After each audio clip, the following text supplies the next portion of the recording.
Hey guys, tonight we're going back, way back, to a time when the figure we call Santa Claus was just Nicholas, a real person walking dusty streets in ancient Turkey. Before red suits and reindeer, before Coca-Cola ads and mall visits, there was this bishop who did something so extraordinary that 1500 years later, we still tell his story every December. And honestly, the real guy was way more interesting than the legend. So get comfortable, pull those blankets up, dim the lights if you haven't already.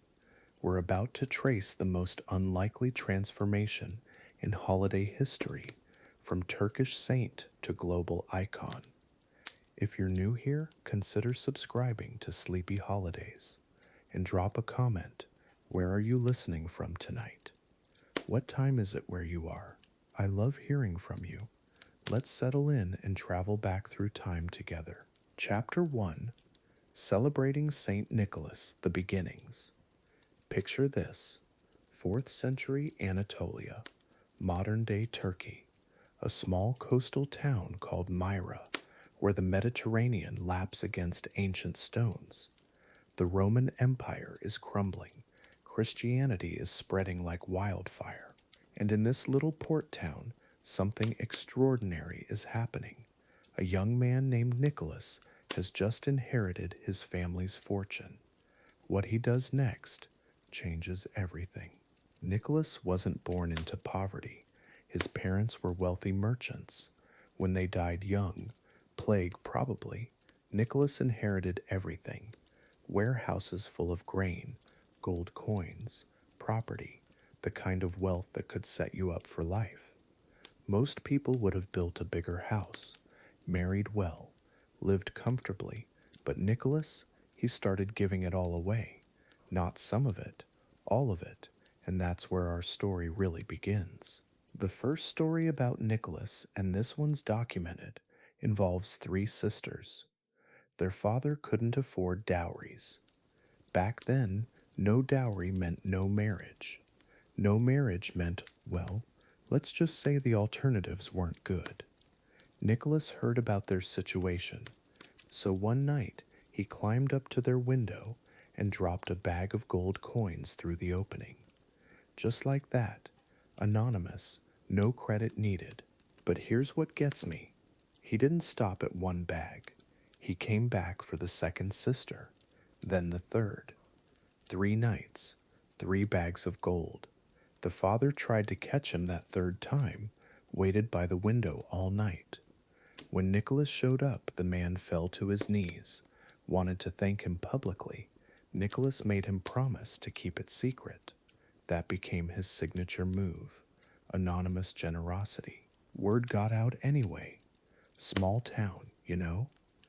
People started finding mysterious gifts: bags of grain for hungry families, coins for the desperate, always at night, always anonymous. The townspeople of Myra began calling him their secret guardian. But Nicholas wasn't content just helping individuals. He had bigger plans. He wanted to change how the whole community worked. That's when he became their bishop. Being a Christian bishop in the 4th century wasn't exactly safe. This was during the reign of Emperor Diocletian, one of history's most brutal persecutors of Christians. Churches were burned, Bibles were confiscated and destroyed. Christians were imprisoned, tortured, killed. Nicholas, he kept preaching anyway, kept helping people. Eventually, the authorities came for him too. They threw him in prison, but even that couldn't stop him. Stories from his prison time are wild. Fellow prisoners said Nicholas would share his meager food rations. He'd comfort the frightened, pray with the dying. The guards reportedly started bringing him requests from their own families. Help us with this problem. Pray for my sick child. Even behind bars, Nicholas kept being, well, Nicholas, generous beyond reason, present for everyone who needed him. Then Constantine changed everything. 313 AD.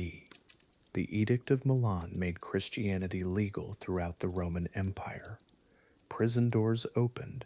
Nicholas walked free after years of captivity. But instead of retreating to a quiet life, he doubled down, rebuilt churches, expanded his relief efforts. And here's where the story gets even more interesting. He became politically active too, fighting corruption, defending the powerless. 325 AD. The Council of Nicaea. Picture 300 bishops from across the Christian world gathering to settle theological disputes that were tearing the church apart. Nicholas was there, representing his region, but apparently he couldn't keep his mouth shut when he disagreed with someone. Legend says he actually punched another bishop during the proceedings, got kicked out temporarily. Even saints lose their temper sometimes, I guess. Back in Myra, the miracles kept piling up. A terrible famine hit the region. Ships carrying grain to Constantinople were forced to dock at Myra's port due to storms. The sailors refused to sell any grain, orders from the emperor. Nicholas convinced them to spare just a little. Somehow, that small amount fed the entire town for months. The ship's cargo, still completely full when they reached Constantinople. Another story that spread like wildfire. 3 young men falsely accused of murder. Corrupt officials had already decided their fate. Nicholas showed up at the execution site just as the executioner raised his sword. He grabbed the blade with his bare hands, demanded a fair trial. When the evidence was properly examined, the men were innocent. Word of his intervention reached Constantinople. Even the emperor heard about it. Nicholas died on December 6th, 343 AD. But here's what's fascinating. His death didn't end his influence. It amplified it. People immediately started celebrating December 6th as his feast day. Pilgrims traveled from across the Byzantine Empire to pray at his tomb in Myra. Strange things reportedly happened there. Healing miracles, answers to desperate prayers. His reputation grew beyond anything he'd experienced while alive. Within 50 years of his death, they were building churches dedicated to Saint Nicholas, from Constantinople to Rome. His feast day became one of the most celebrated in the Christian calendar.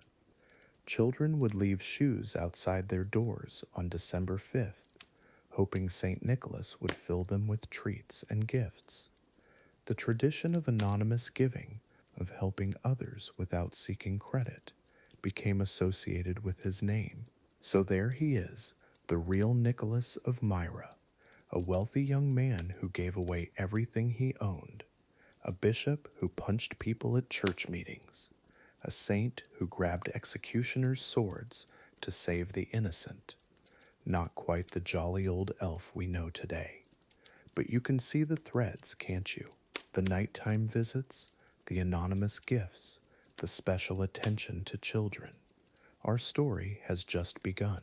Chapter 2, Sinterklaas meets the Dutch. Picture this, 13th century Netherlands. Saint Nicholas crosses the Alps into a completely different world. The Dutch take one look at this Turkish bishop and think, yeah, we can work with this. But they're not keeping him exactly as he was. Oh no, they're about to remake him entirely. New name, new look, new traditions. The saint who started as a Mediterranean miracle worker? He's about to become something uniquely Dutch. The name change happens first. Saint Nicholas becomes Sinterklaas, rolling off Dutch tongues like it was always meant to be. Not just a translation, a complete transformation. The hard consonants of Latin giving way to something softer, more familiar, more theirs. You can hear it in the way they say it. Sinterklaas. There's affection in that pronunciation, like they're talking about a beloved uncle who visits once a year. December 5th becomes the magic date, St. Nicholas Eve. Not Christmas, but the night before his feast day. The Dutch make this their own celebration.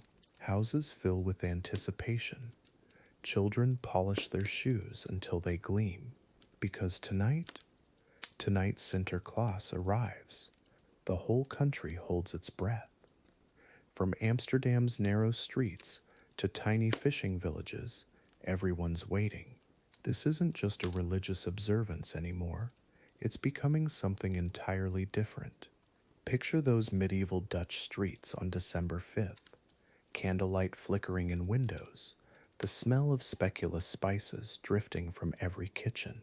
Cinnamon, nutmeg, cloves warming the cold air. Children peeking around corners, wondering if they'll catch a glimpse. Parents smiling secret smiles. The whole community's in on this beautiful conspiracy. Everyone pretending Sinterklaas might really show up. And somehow, that makes it feel like he actually does. The gift-giving tradition starts small, simple things. Nuts, dried fruits, maybe a carved wooden toy if you're lucky. Nothing elaborate. The Dutch aren't wealthy yet. This is centuries before their golden age. But the gesture? That's what matters.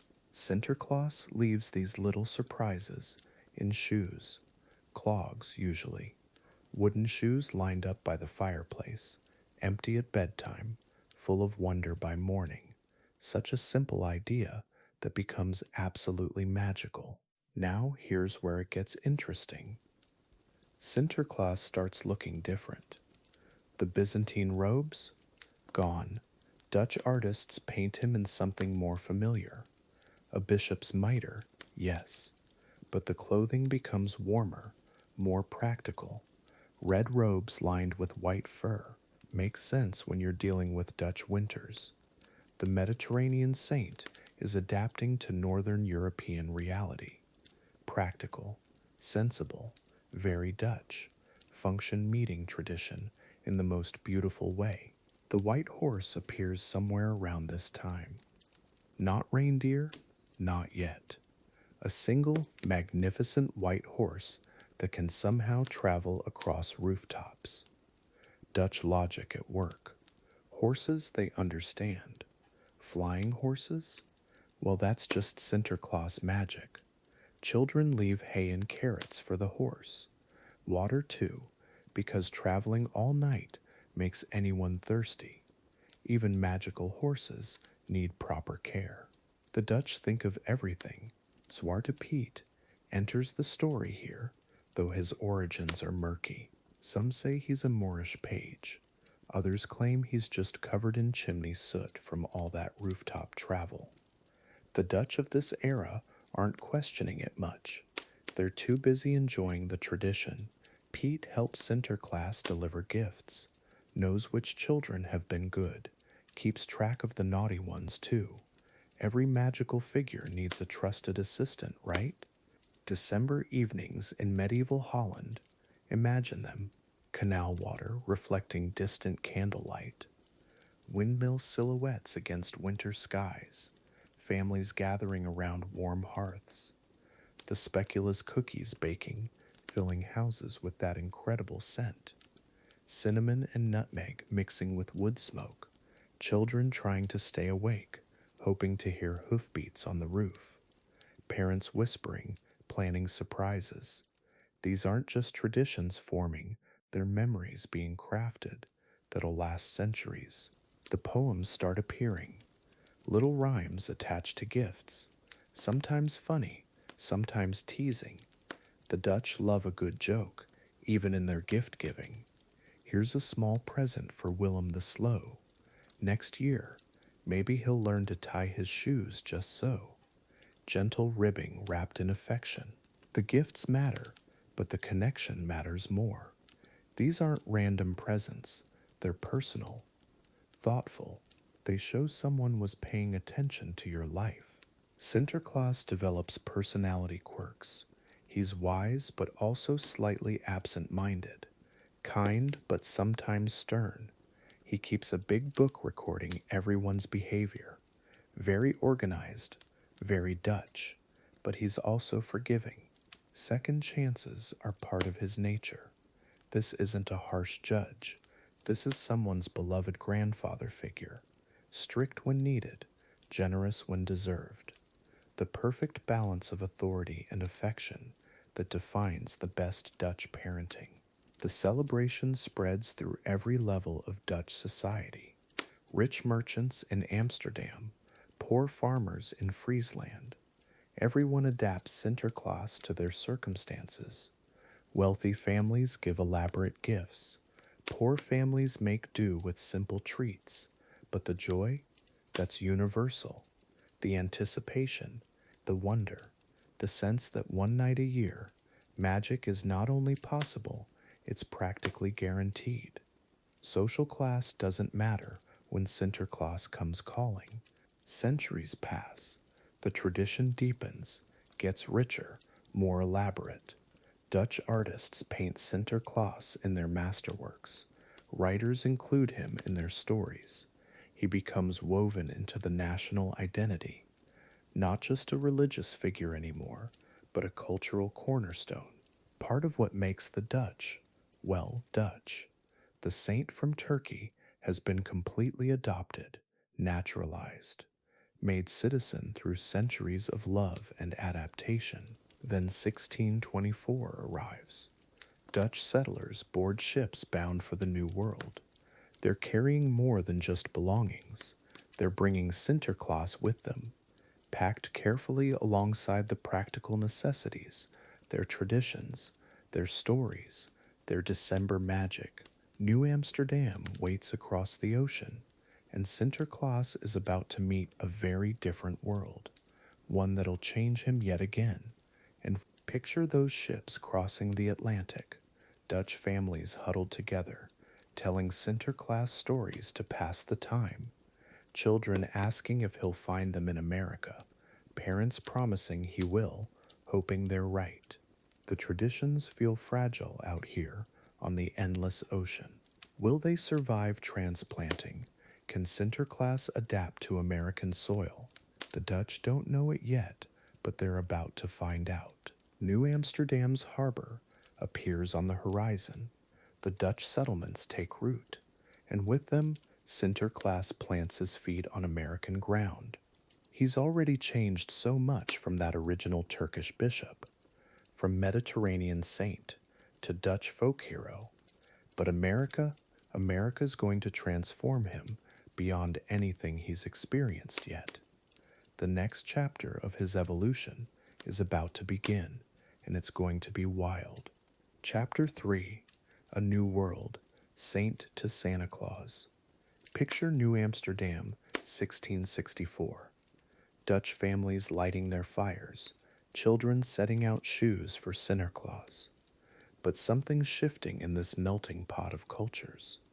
English traditions mixing with Dutch customs, German settlers bringing their own winter stories. And in this beautiful chaos of colonial America, Sinterklaas is about to become something entirely new, something uniquely American. The transformation starts here. The English take over New Amsterdam, rename it New York. Suddenly, Dutch Sinterklaas bumps into English Father Christmas. Irish families bring their own winter tales. It's like watching cultures dance together, each group keeping what they love, borrowing what works. The tall, thin bishop from the old country, he's getting rounder, his serious demeanor starting to soften. Those wooden shoes Dutch kids left out, they're becoming stockings hung by American fireplaces. Enter Washington Irving, 1809. This guy's about to change everything with his pen. He publishes Knickerbocker's History of New York. Sounds boring, right? Wrong. Irving takes old Dutch Sinterklaas stories and gives them an American twist. He describes this jolly figure sailing over treetops in a wagon, not flying reindeer yet, but we're getting there. Irving's writing spreads like wildfire through New York's drawing rooms and coffee houses. What Irving did was brilliant. He took these scattered immigrant traditions and wove them into something New Yorkers could claim as their own. The old European stories felt foreign, distant, but Irving's version, this felt like home, like something that belonged in American parlors and American childhoods. He gave birth to an American folk figure, not Dutch anymore, not quite English either, something brand new, born in the New World. But Irving was just the opening act. The real magic happens 23 years later, December 1823. A professor named Clement Clark Moore sits down to write a simple poem for his children, just a little bedtime story. He has no idea he's about to create the most influential piece of Christmas literature in American history. The poem that will define Santa Claus forever, A Visit from Saint Nicholas. You know it better as 'Twas the Night Before Christmas. Picture Moore by candlelight in his Chelsea home, snow falling outside, his children gathered around. He starts with those famous words, "'Twas the night before Christmas, when all through the house not a creature was stirring, not even a mouse." Simple rhyme, perfect rhythm, but then he does something revolutionary. He gives us 8 tiny reindeer, names them Dasher, Dancer, Prancer, Vixen. Where did that come from? Pure American imagination. Think about what Moore's doing here. European Saint Nicholas rode a white horse or walked on foot. Sinterklaas had a boat sometimes. But Moore says, what if he flies? What if he has reindeer? Not one reindeer, 8 of them, tiny ones. And they're not just pulling a sleigh, they're leaping from rooftop to rooftop across New York. This is fantasy meeting folklore, American scale meeting old world charm. But here's the real genius of Moore's poem. He makes Santa Claus small, pocket-sized. An elf. He was chubby and plump, a right jolly old elf. The stern bishop from Turkey, gone. The tall, serious Sinterklaas, forgotten. Moore gives us this miniature figure who can slide down chimneys because he's tiny, approachable, non-threatening, perfect for American parlors and American children who might be scared of stern religious figures. Moore's Santa is also distinctly non-religious. No bishop's robes, no connection to church authority. This is important in young America, where different Christian denominations are learning to coexist. Moore creates a figure that Lutheran kids and Anglican kids and Presbyterian kids can all love. Universal, unifying, a Santa for the melting pot. He's keeping the gift-giving magic while dropping the religious baggage. The poem spreads fast, really fast. Published anonymously, at first in the Troy Sentinel, then copied by newspapers across the country. By 1840, everyone's reciting it, kids memorizing it for school programs, parents reading it aloud on Christmas Eve. Moore accidentally created the first viral Christmas content. His little bedtime story for his own children becomes America's shared Christmas story. That's the power of perfect timing meeting perfect words. What Moore captured was American optimism. European Christmas traditions carried weight, centuries of religious history, class distinctions, old country formality. But Moore's Santa is pure joy. He laughs like a bowl full of jelly. He winks, he's playful. There's no judgment here, no keeping track of sins. Just this cheerful little guy who brings presents because bringing presents makes him happy. That's very American. The imagery Moore creates becomes our visual vocabulary.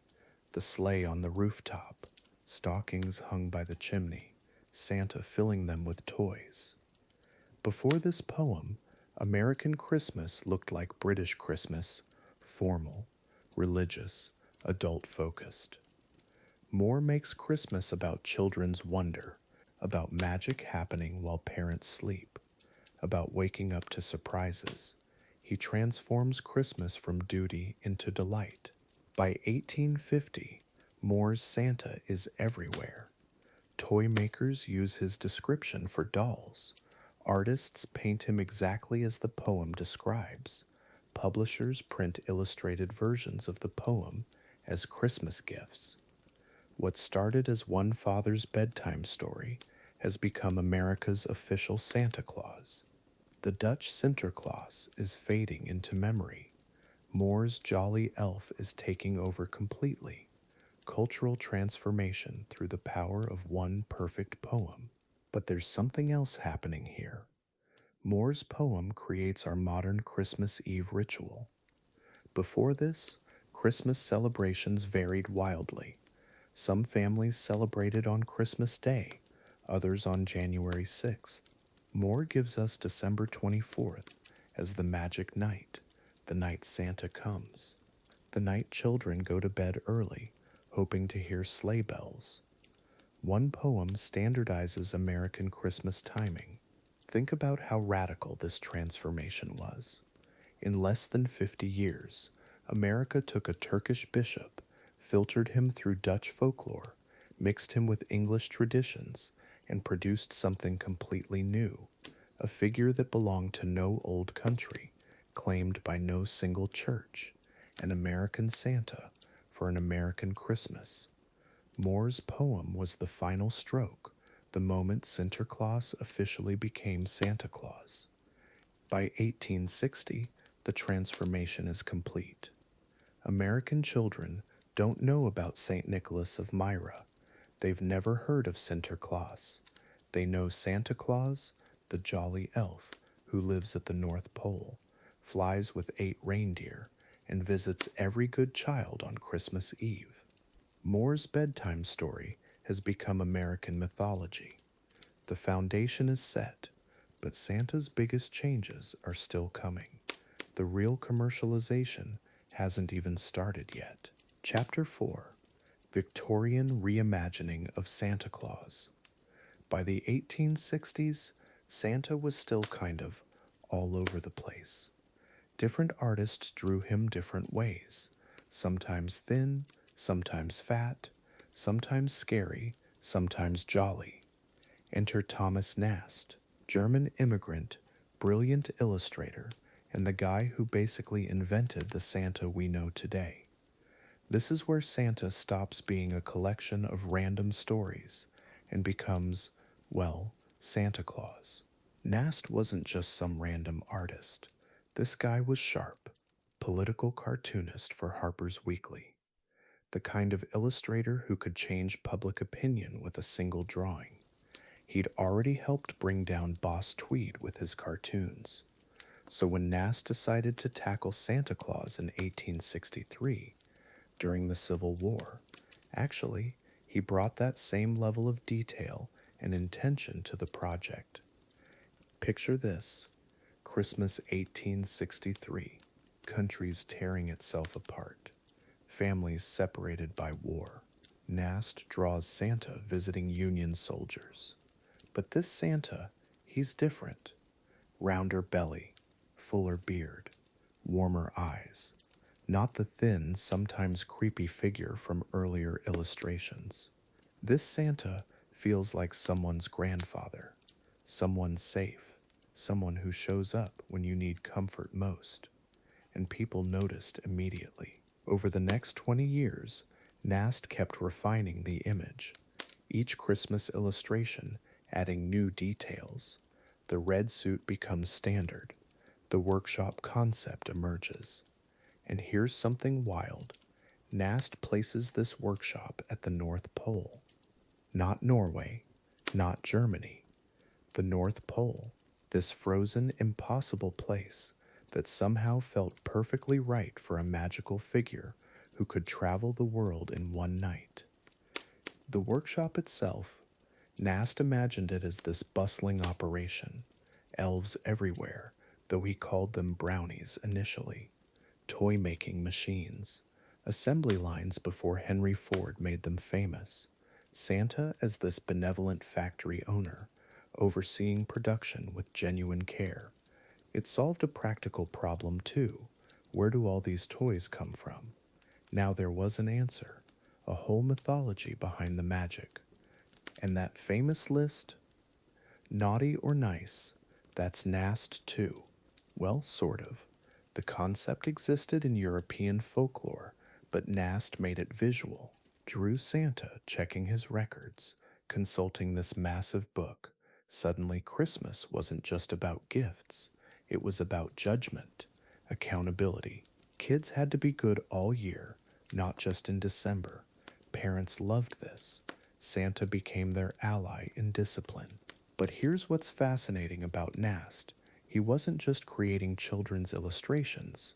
This guy was still doing hard political work, using the same artistic skills to attack corruption, support civil rights, oppose the Ku Klux Klan. So Santa wasn't separate from his serious work. Santa was part of it. This figure representing hope and goodness during some of America's darkest years. The timing matters here. Victorian America was changing fast. Industrialization, immigration, cities growing, traditional communities breaking apart. People needed something stable to hold on to, something that connected them to each other. Nast Santa provided that, a figure everyone could agree on, regardless of where they came from or what church they attended. Universal comfort in uncertain times. Other Victorian customs were taking hold too. Christmas trees, imported from Germany by Queen Victoria's husband Albert, were suddenly everywhere in America. The idea that you could bring nature indoors, decorate it with candles and ornaments, make your home feel magical, it spread like wildfire. Every middle-class family wanted their own Christmas tree by the 1870s. European traditions kept flowing in. Advent calendars from Germany, Boxing Day from Britain, Christmas cookies from Scandinavia. America was this melting pot, taking the best Christmas traditions from everywhere and blending them together. Santa became the central figure, binding all these customs together. The North Pole Workshop, producing not just toys, but shared cultural meaning. Christmas cards were exploding in popularity too. Started in England in the 1840s, but by the 1870s, American publishers were printing millions. These weren't just greeting cards, they were tiny pieces of art, hand-colored lithographs showing idealized Christmas scenes, snow-covered cottages, families gathered around Christmas trees, and increasingly, Nast's version of Santa Claus appearing in homes worldwide. Picture those Victorian Christmas cards by lamplight. Oil lamps casting this warm golden glow across detailed illustrations. Families passing cards around after dinner. Kids studying every detail of Santa's workshop. Parents reading the messages aloud. No electric lights yet, so everything happened in this soft, flickering atmosphere that made Christmas feel even more magical, more intimate, more connected to something ancient. The cards captured something essential about Victorian Christmas, this longing for connection, for tradition, for stories that brought people together. Santa represented all of that, not just a gift giver, but a symbol of generosity that crossed all boundaries. Rich and poor kids got visits. Different religions could appreciate the kindness. Santa belonged to everyone, while belonging to no single tradition exclusively.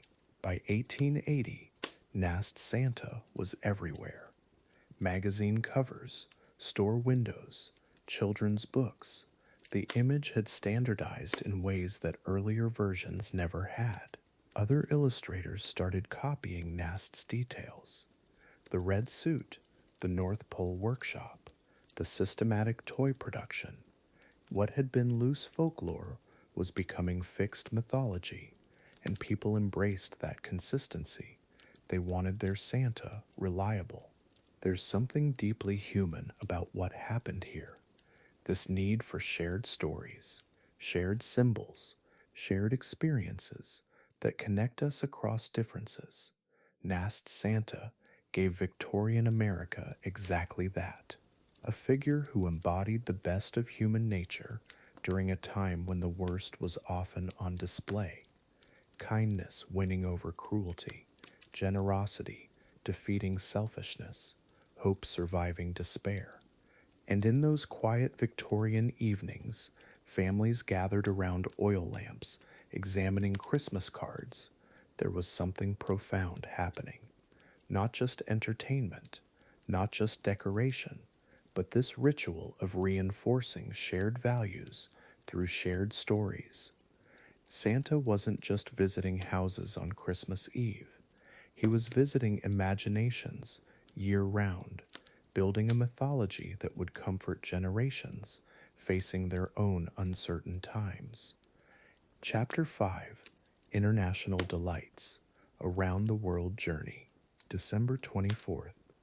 Somewhere over the North Atlantic, while kids in America are asleep, dreaming of a red-suited man with reindeer, the rest of the world, they're waiting for completely different visitors, different names, different stories, different everything.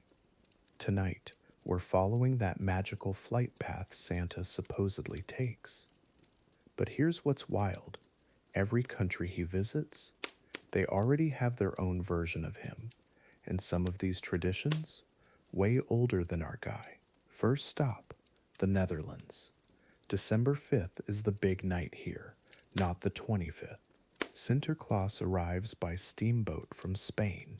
Yeah, Spain. Don't ask me why. He's got the red bishop robes, the white beard, but instead of reindeer, Black Pete helps him out. This guy's been doing Christmas deliveries since the 1400s, makes our Santa look like the new kid on the block. Dutch kids leave their shoes out with hay and carrots. Wake up to find them filled with treats and small gifts. Cross into Germany, and suddenly Santa's a woman. Sort of. The Christ kind, which literally means Christ child, shows up as this ethereal figure with golden hair and white robes. Sometimes it's depicted as baby Jesus, sometimes as an angel, but in Nuremberg, they pick a local teenager to play the role. She opens their famous Christmas market every year, wearing a crown and wings, floating above thousands of people. It's honestly kind of magical. No sleigh needed, just pure celestial vibes. Now we're flying into Russian airspace and meet Dead Moros, Grandfather Frost. This guy, he doesn't mess around. Tall as a tree, blue or silver robes instead of red, and he carries a staff that can freeze everything in sight. He travels with his granddaughter Snegurotchka, the snow maiden. She's made of snow, but somehow alive.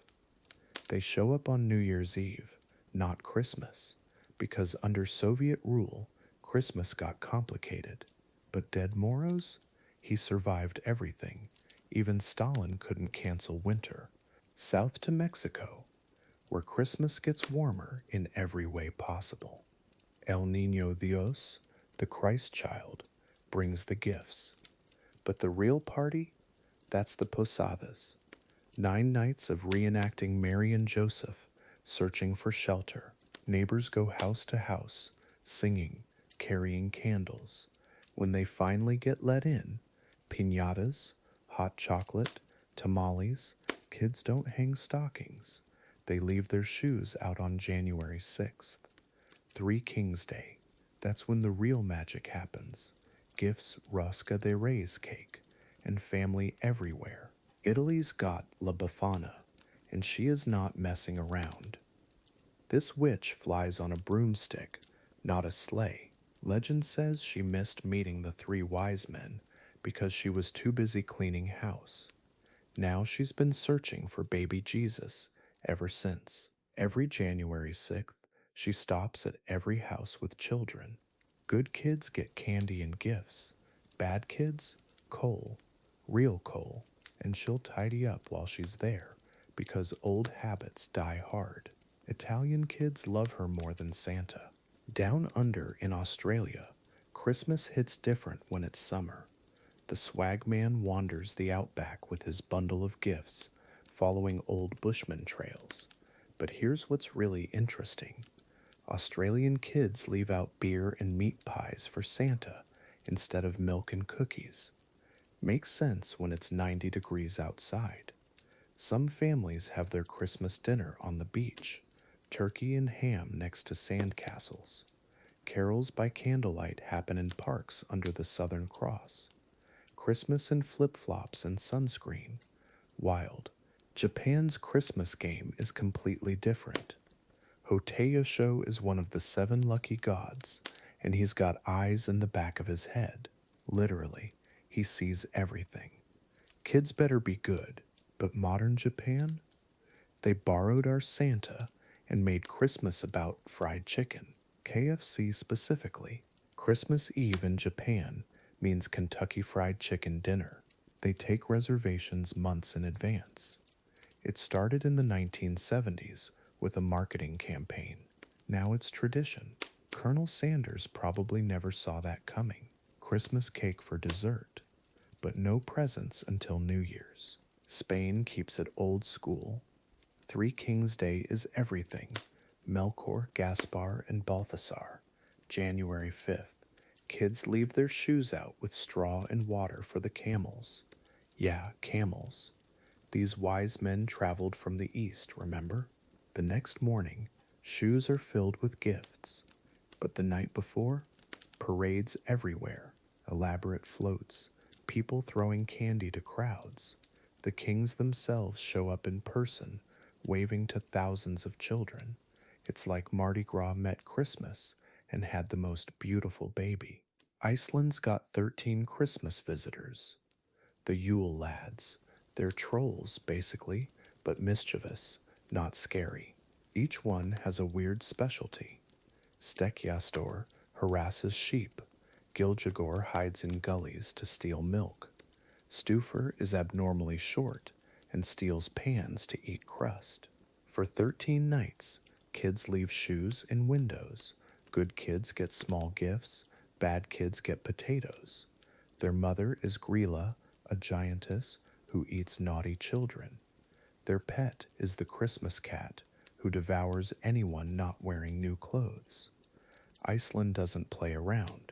France has Père Noël, basically French Santa, but they also have Père Fouettard, Father Whipper.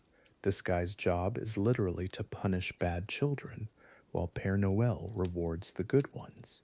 He's got a dark beard, wears dark robes, carries chains and whips. Not exactly the jolly type. Some regions also have the Christmas donkey, who helps deliver gifts. French kids leave their shoes by the fireplace on December 6th, Saint Nicholas Day. Then again on Christmas. Double the chances, double the treats. Smart strategy, honestly. Philippines puts their own spin on everything. Christmas season starts in September, 3 months of preparation. They build these incredible star-shaped lanterns called parol, some as big as houses. Christmas Eve is Noche Buena, a massive feast after midnight mass. Ham, lechon, rice cakes, fruit salad. Kids go caroling house to house. But instead of just singing, they bring homemade instruments. Tambourines made from bottle caps, drums from tin cans.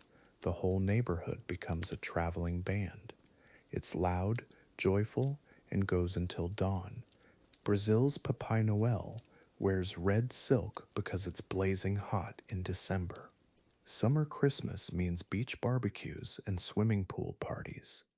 But here's the thing, Brazilian Christmas is all about family. Multiple generations cramming into one house. Kids perform nativity plays.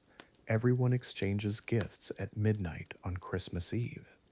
Then they stay up all night, eating, drinking, dancing, fireworks at midnight, samba music mixing with Christmas carols. It's like New Year's Eve, and Christmas had a party, and invited everyone in Brazil. India's Christian communities, about 25 million people, celebrate Christmas in the most colorful way possible. Christmas trees made from banana or mango leaves. Clay oil lamps called DIIs, decorating houses instead of electric lights.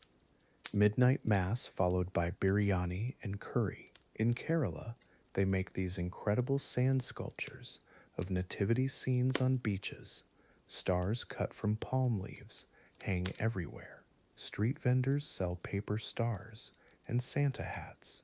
Christmas carols sung in Hindi, Tamil, Bengali. Same message, completely different melody. It works perfectly. Across Africa, Christmas celebrations mix local traditions with Christian beliefs in ways that would surprise most people. Ethiopia celebrates on January 7th with something called Timkat, a 3-day festival involving priests, dancing, and tons of white clothing. Ghana has something called Homo Christmas, mixing harvest celebrations with nativity stories. South Africa Braais, that's barbecue on Christmas Day. Kenya's got Christmas carols in Swahili. Nigeria combines Christmas with yam festivals. Same holiday, hundreds of different expressions, each one completely authentic to its place. That's the thing about Christmas magic. It's not about getting the details right. Every culture took this story about a baby born in a stable and made it their own, added their food, their music, their climate, their history. The Dutch gave us gift-giving traditions. Germans gave us Christmas trees. Mexicans gave us posadas. Americans gave us the red suit and reindeer.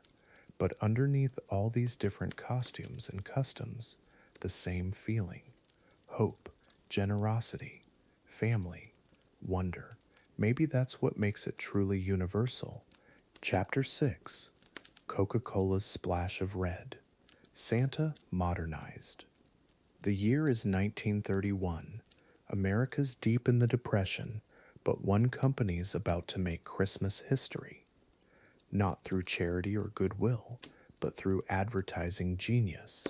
A Swedish-American artist named Haddon Sundblom picks up his paintbrush. He has no idea he's about to create the Santa Claus that every child on Earth will recognize. The Santa that'll live in our heads forever. Coca-Cola had a problem. Winter sales were tanking. People weren't drinking ice-cold Coke when snow was falling. So they needed Santa, but not just any Santa. The Santas floating around in the 1920s were all over the place. Skinny ones, tall ones, elves, bishops in robes. Some wore green, some wore brown. Coca-Cola needed their Santa, one that would sell soda and stick in people's minds like glue. Enter Haddon Sundblom. This guy wasn't some corporate hack. He was a real artist, pin-up girls, magazine covers, oil paintings. Coca-Cola hands him the brief. Make Santa warm, friendly, approachable. Make him someone you'd want in your living room. And here's the kicker. Make him drink Coca-Cola. Make it look natural. Make it look like Santa's been drinking Coke his whole life. Easy, right? Sundblom's first move? He made Santa huge. Not fat, substantial, jolly. Like your favorite grandfather who tells the best stories and always has candy in his pockets. Gone was the gaunt, serious bishop. This Santa had rosy cheeks, twinkling eyes, and a belly that shook when he laughed. He looked like he enjoyed life, like he enjoyed, well, Coca-Cola. The psychology was perfect. Then came the red suit. Now Santa had worn red before, but Sundblom's red was different. Bright, vibrant. The exact shade of Coca-Cola red. Coincidence? Not a chance. Every brushstroke was calculated. The white fur trim popped against that red. The black belt and boots grounded it. This wasn't just a costume. It was a brand identity wrapped in Christmas magic. Pure marketing genius disguised as holiday cheer. Sunblom painted from life. He used real models, friends, neighbors, even himself in mirrors. Later, he'd use a retired salesman named Lou Prentice as his Santa model. These weren't cartoon characters. They were real people with real faces, real expressions, real warmth. That's why Sunblom's Santa felt so human, so grandfatherly, so trustworthy. You looked at him and believed. That was the magic trick. The first ads ran in 1931, Saturday Evening Post, Ladies' Home Journal, National Geographic.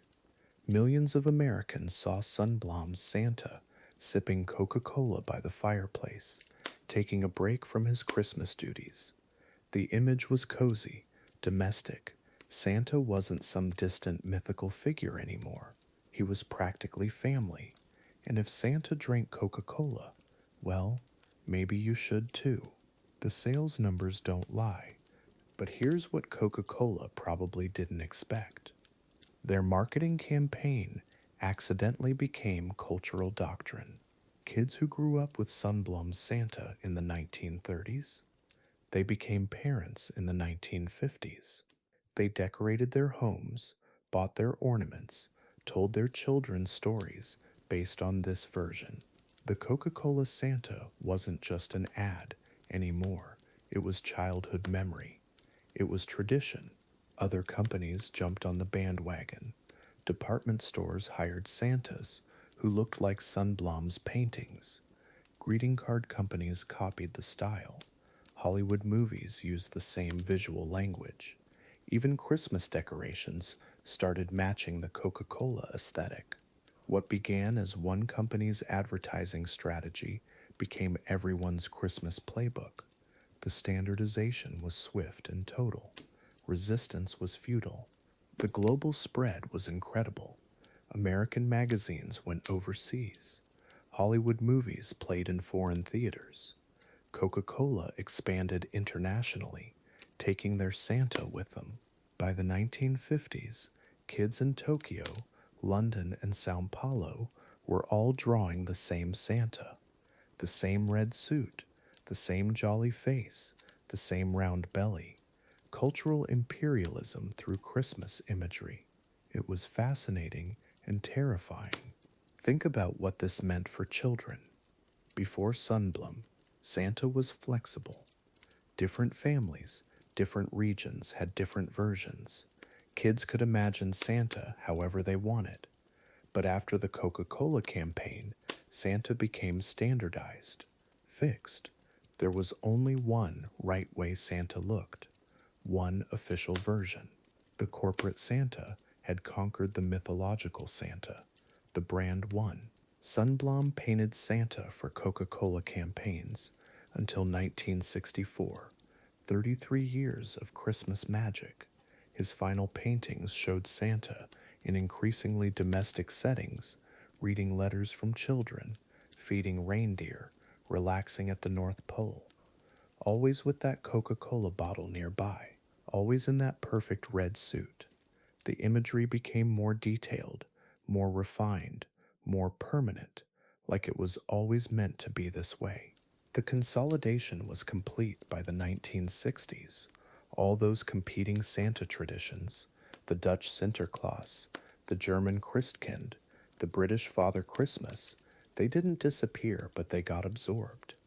Overwritten, the Coca-Cola Santa became the default, the template.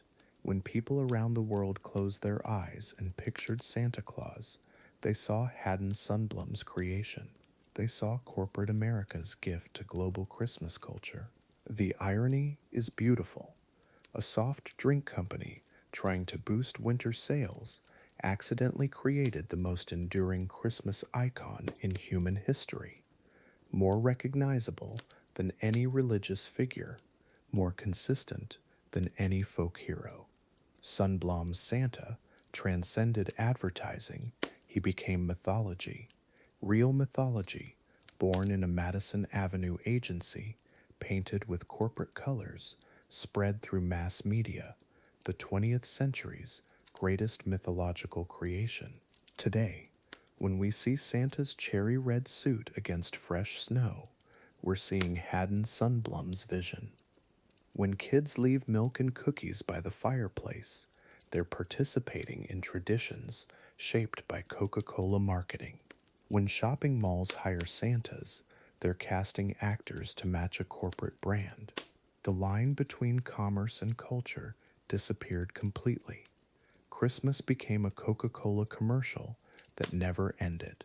So there he is, our modern Santa, red suit glowing against the winter sky, just like that chapter description promised.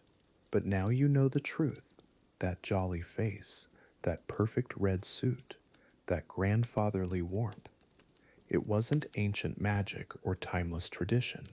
It was advertising genius, corporate mythology, the most successful rebranding in human history. And somehow, that makes it even more magical, doesn't it? Chapter 7, Holiday of Peace, The World War Influences, December 1942. American soldiers somewhere in the Pacific. They've rigged up a makeshift Christmas tree using palm fronds and rifle cartridges. Someone's drawn Santa Claus on a piece of cardboard in full military gear. Helmet, combat boots, the works. This wasn't just creative decoration. This was survival. When everything familiar gets stripped away, Christmas becomes something different, something essential. A bridge back to who you were before the war changed everything. Picture this, holiday postcards from 1943. On one side, there's Santa in his traditional red suit, ho-ho-hoing over a pile of presents. Flip it over, there's a soldier writing to his sweetheart back home. The message? Thinking of you this Christmas. But look closer at that Santa image. He's standing next to a tank. There's barbed wire in the background. Bombers flying overhead like reindeer. The artists weren't being ironic. They were creating hope where none existed. The thing about wartime Christmas, it strips everything down to what actually matters. 1944, somewhere in France, a group of GIs found an abandoned church on Christmas Eve. Half the roof was gone from shelling, snow drifting through the holes. They lit candles anyway, sang Silent Night in 3 different languages because they had soldiers from immigrant families. No presents, no fancy dinner, just voices echoing off broken walls. And somehow, that felt more like Christmas than anything they'd known back home. Here's what gets me about those war-era Santa images. Madison Avenue didn't create them. Regular people did. Soldiers sketching in foxholes, wives painting Christmas cards to send overseas, children drawing Santa with dog tags around his neck. These weren't marketing campaigns. They were prayers made visible. Santa became this weird symbol of everything America was fighting for: home, family, the right to believe in something good, even when surrounded by the worst humanity could offer. Christmas 1943. A mother in Ohio gets a letter from her son stationed in Italy. He tells her about Christmas morning in his unit, how they woke up to find packages dropped by parachute, not supplies, but actual Christmas presents from the Red Cross. Chocolate, playing cards, photographs of Santa Claus to hang in their tents. The letter says, "Ma, for 10 minutes this morning, I forgot there was a war." That's the power they were trying to harness. 10 minutes of forgetting. The military brass figured it out pretty quick. Morale wasn't just about food and ammunition. It was about remembering what you were fighting for. So they started printing Santa on everything. Mess kit covers, helmet stickers, even ammunition boxes. Some generals thought it was ridiculous, grown men getting excited about cartoon characters. But the chaplains knew better. They saw soldiers clutching those images like talismans. Santa wasn't childish. Santa was hope with a face, hope wearing a familiar red suit. Radio broadcasts were everything back then. Christmas Eve, 1944. Families gathered around their sets, waiting for news from overseas. But that night, instead of casualty reports, they got something different. Soldiers singing Christmas carols, broadcast live from bases around the world. Crackling through static, you could hear White Christmas coming from a bunker in Belgium, Silent Night from a ship in the Atlantic, and every now and then someone would shout, "Hi Mom, it's Tommy." Santa couldn't deliver that gift, but radio could. The really heartbreaking part, kids back home didn't understand why Santa looked so sad in all the pictures that year. Magazine covers showed him with this expression, not jolly, exactly, more determined, like he was carrying something heavier than toys in that big red sack. Because artists knew what children couldn't grasp yet. Santa wasn't just delivering presents anymore.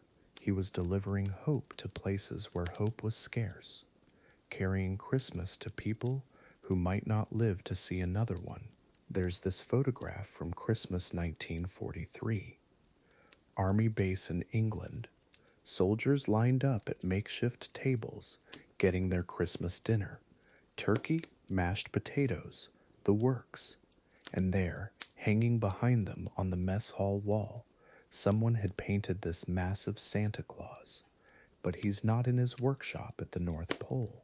He's standing in front of the American flag, saluting.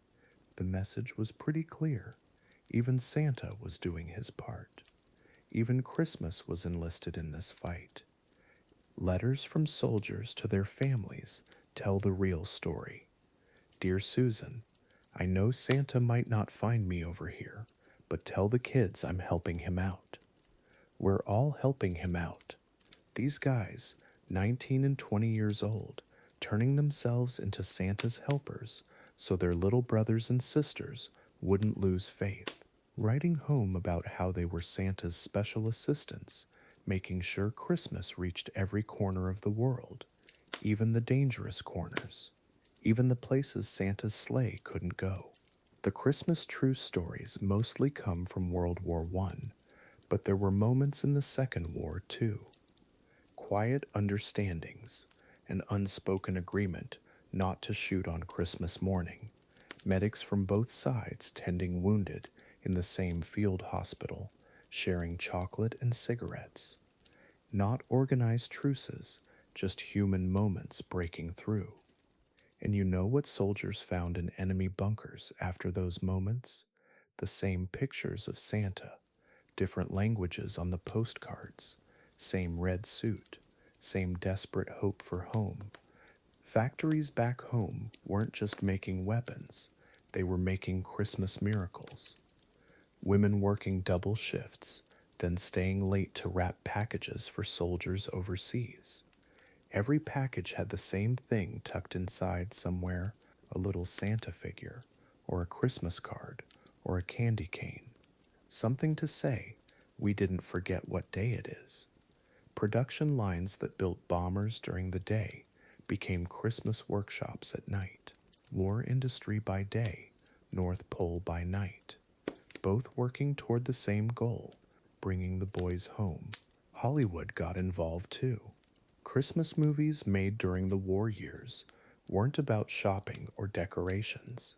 They were about families separated by duty, reunited by hope. Santa wasn't a jolly old elf anymore. He was a symbol of endurance, of things that survive even when everything else falls apart. Movie theaters became churches, in a way, places where people went to remember what they were fighting for.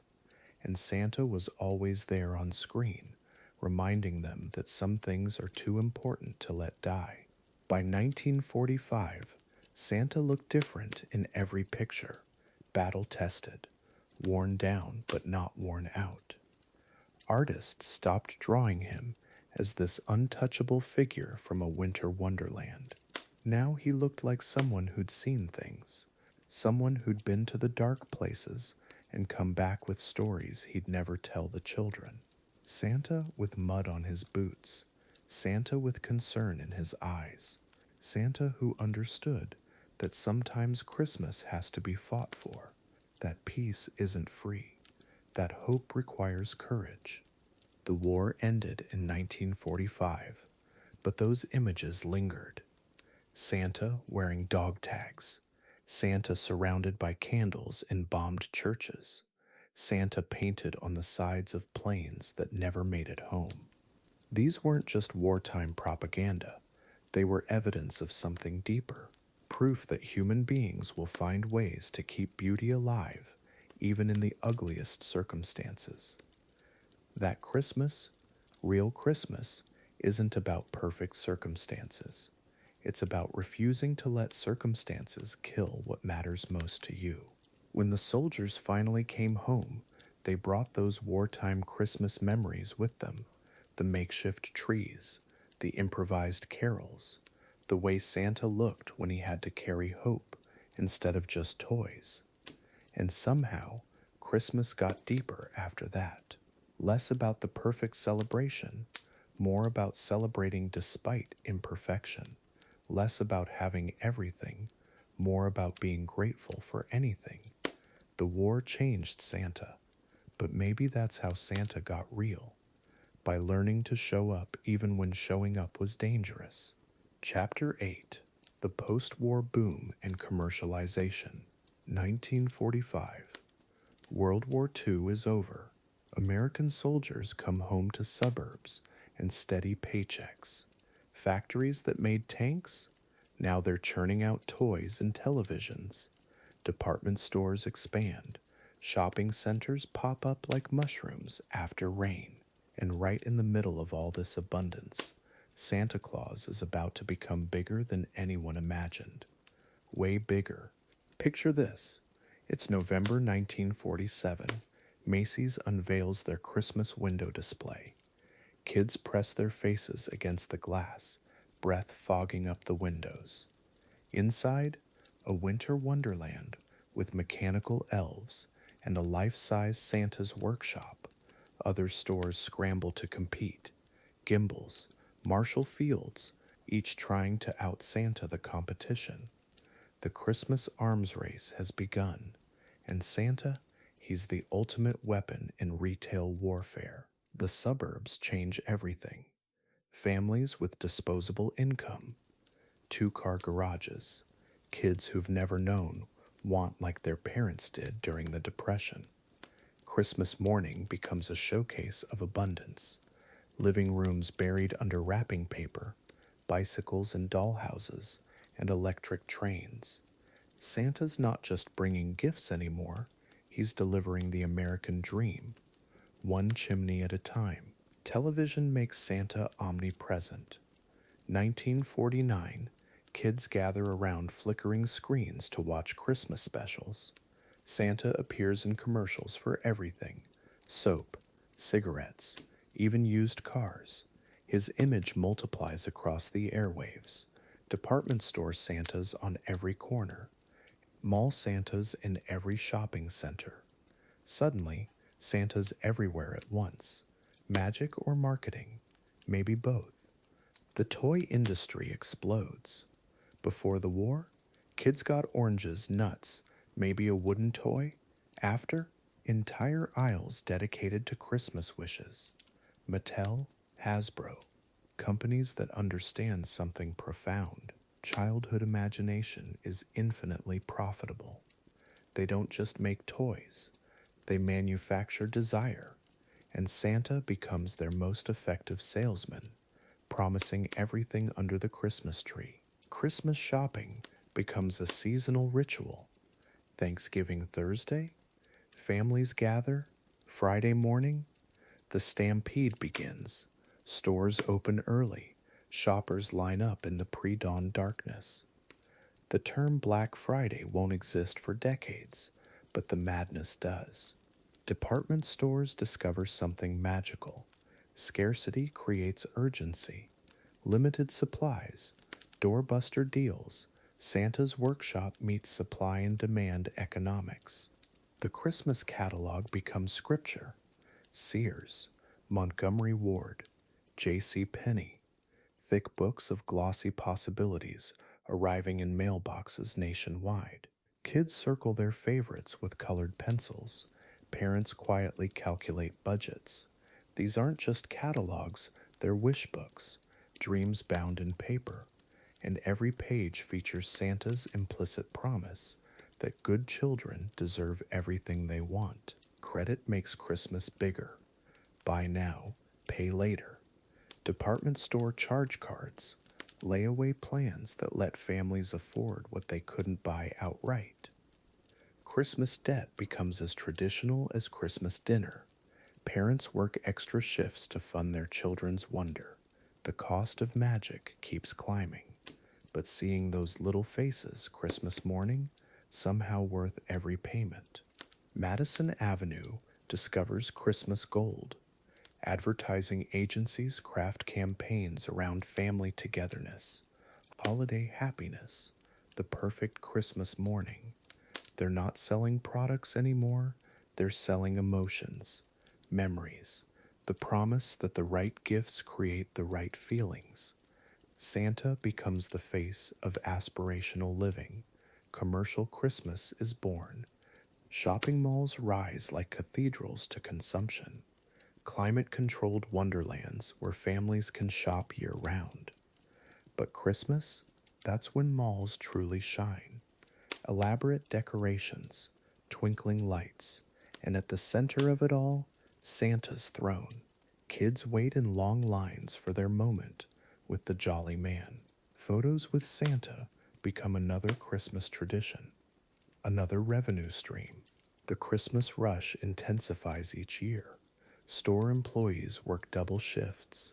Inventory managers calculate demand. Shipping companies prepare for the seasonal avalanche. December becomes a pressure cooker of expectations. Perfect gifts, perfect moments, perfect families gathered around perfect trees. The machinery of Christmas commerce hums louder each season. Santa's workshop has gone industrial. Some voices raise concerns. Ministers preach about Christmas losing its spiritual meaning. Newspaper editorials worry about materialism overwhelming tradition. Teachers notice children more excited about getting than giving, but the commercial engine keeps churning. Too many jobs depend on Christmas spending. Too many dreams wrapped up in December sales figures. The train's already left the station. Santa evolves with the times. His image becomes more standardized. Red suit, white beard, jolly belly. The variations disappear as mass media creates consensus. He appears on billboards, in magazine ads, on product packaging. Santa's face becomes one of the most recognized images in America, maybe the world. Marketing genius disguised as Christmas magic. The psychology shifts subtly. Christmas morning transforms from grateful surprise to expected abundance. Children learn to anticipate, to demand, to compare their hauls with neighbors and classmates. The gift becomes the measure of love. More presents mean more affection. Santa's generosity creates its own pressure. Parents compete with a mythical figure who has unlimited resources. By the late 1950s, commercial Christmas reaches full bloom. Department stores hire professional window designers. Shopping centers plan Christmas displays months ahead. Toy companies launch advertising campaigns before Halloween. The season stretches longer each year. Christmas creep begins its slow march backward through the calendar. November, October, the holiday eating its own tail. Something profound has shifted. The humble saint from 4th century Turkey has become America's most successful brand ambassador. Santa sells everything from soup to nuts to the American dream itself. But here's the thing about Santa. He adapts, always has, from bishop to elf to corporate spokesperson. His greatest magic? Making commerce feel like love, making shopping feel like tradition.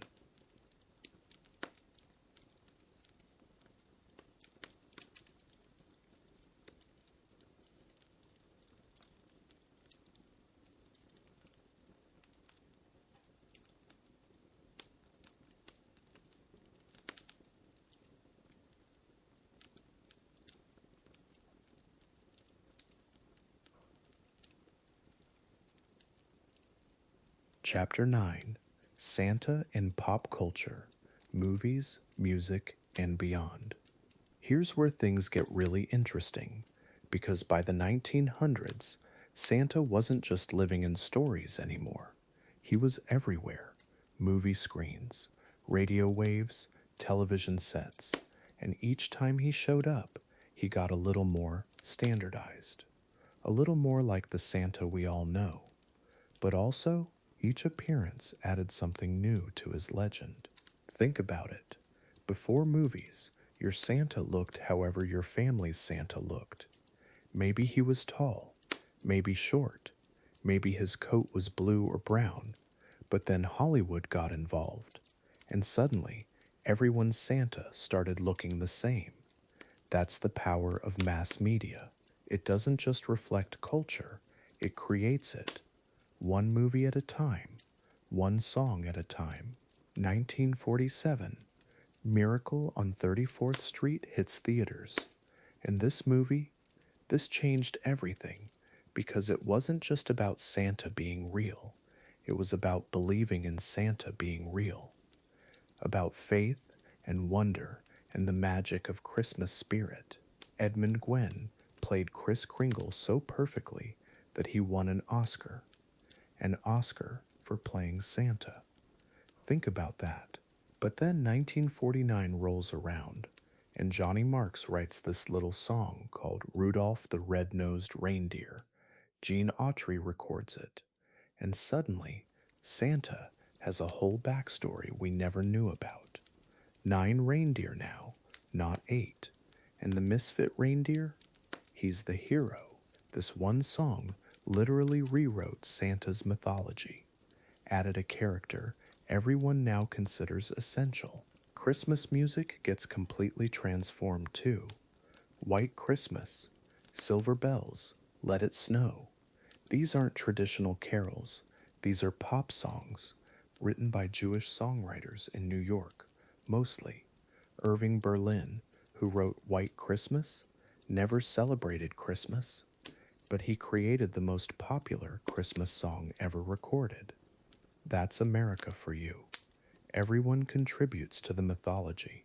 Television makes everything bigger. 1964, Rudolph the Red-Nosed Reindeer becomes a TV special. Those stop-motion puppets? Burl Ives as the snowman narrator? Kids watch it every year. It becomes tradition, not just entertainment. Tradition. That's when you know media has won. When consuming it becomes ritual. When missing it feels wrong. 1994 brings us the Santa Claus. Tim Allen accidentally becomes Santa through a legal loophole. And this movie does something clever. It takes all our Santa questions seriously. How does he fit down chimneys? Magic. How does he visit every house? Time manipulation. It's like someone finally read the fine print on Christmas and wrote a manual. Comedy shows figure out Santa's comedic potential pretty quickly. Saturday Night Live, late night talk shows, even The Daily Show. Santa becomes fair game for jokes because he's so universally known that everyone gets the reference. So familiar that parody works instantly. That's cultural saturation, when mockery requires no explanation. And we can't ignore Coca-Cola's role here. Those 1930s ads by Haddon Sundblom, they didn't create modern Santa, but they definitely standardized him, made him warmer, more grandfatherly, less saint, more jolly neighbor. Coke didn't invent red-suited Santa, but they perfected him, made him look exactly like someone's favorite uncle. Children's programming goes all in on Santa, Sesame Street, Mr. Rogers, cartoon specials every December. Each show adds its own little twist, but the core remains the same.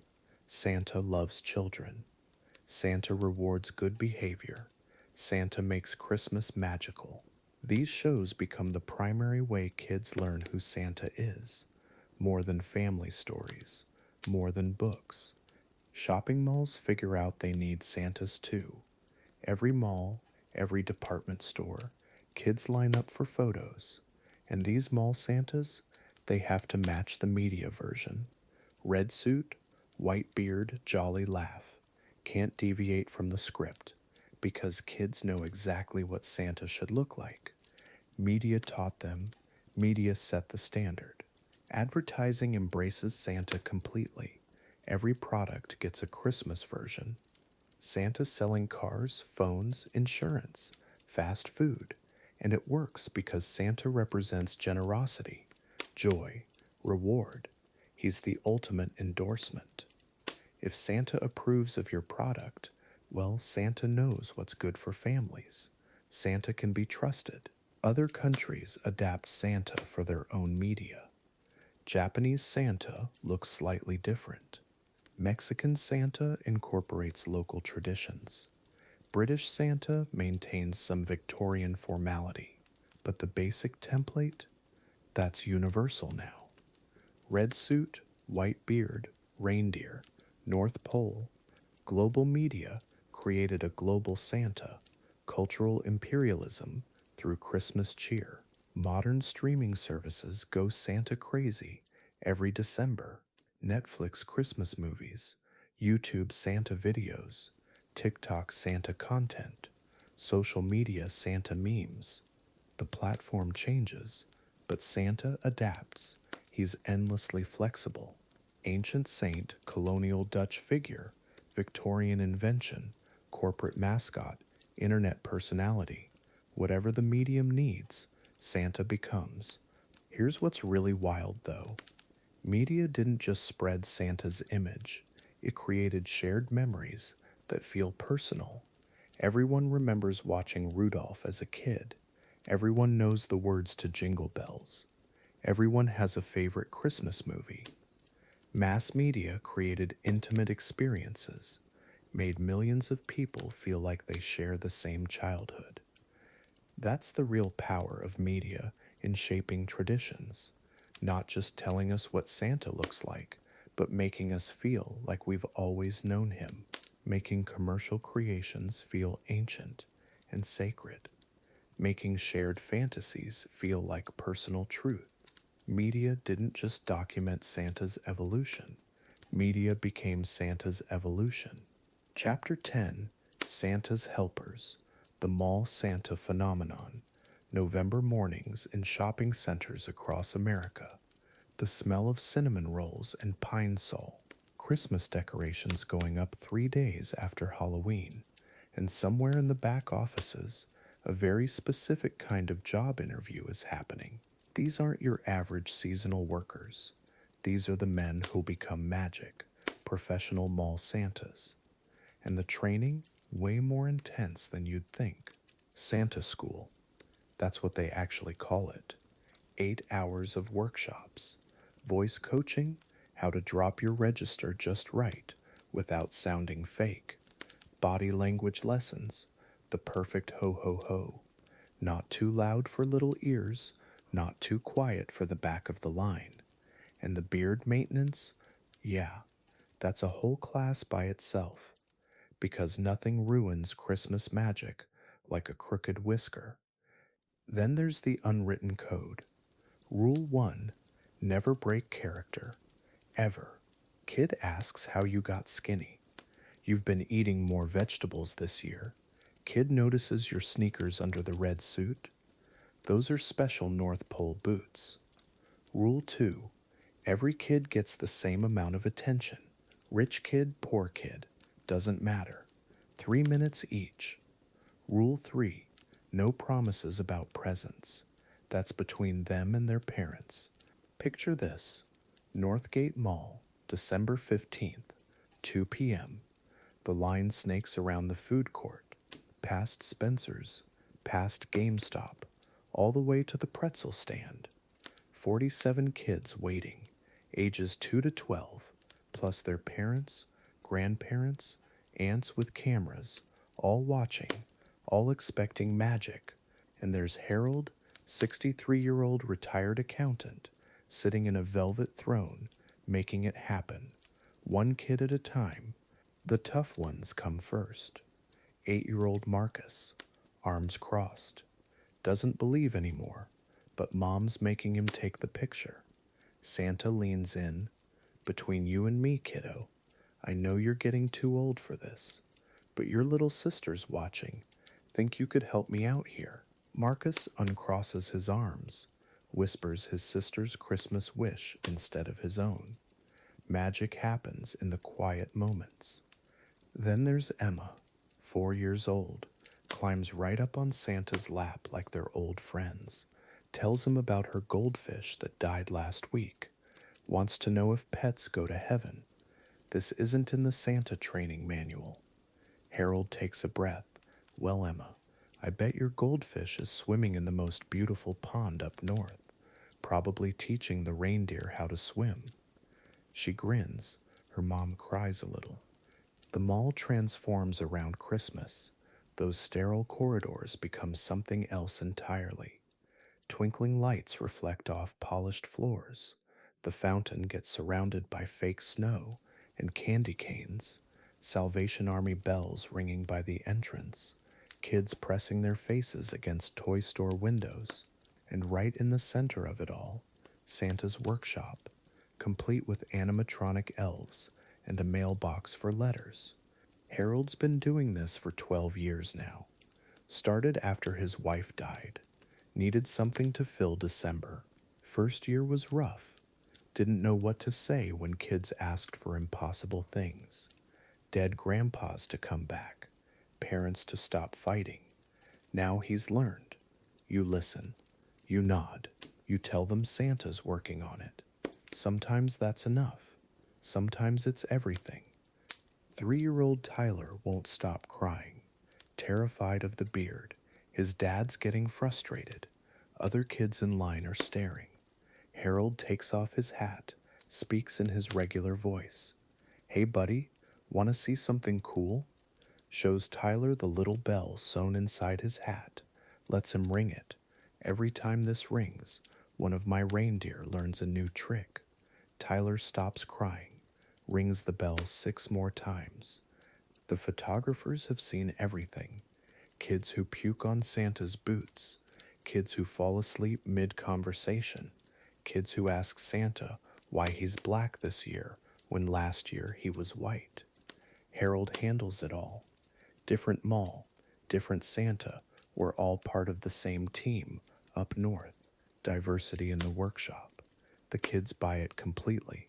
Adults could learn something from that acceptance. 7 p.m., mall's closing. Harold's changing out of the red suit in the employee bathroom, back to khakis and a cardigan. Regular grandfather again, but his pockets full of drawings, crayon Santas, stick figure reindeer, notes that say thank you for coming to see me. He keeps every single one. His apartment's decorated year-round with kid art. Better than any museum. December 23rd, last day. The desperate parents show up, kids who missed their chance earlier.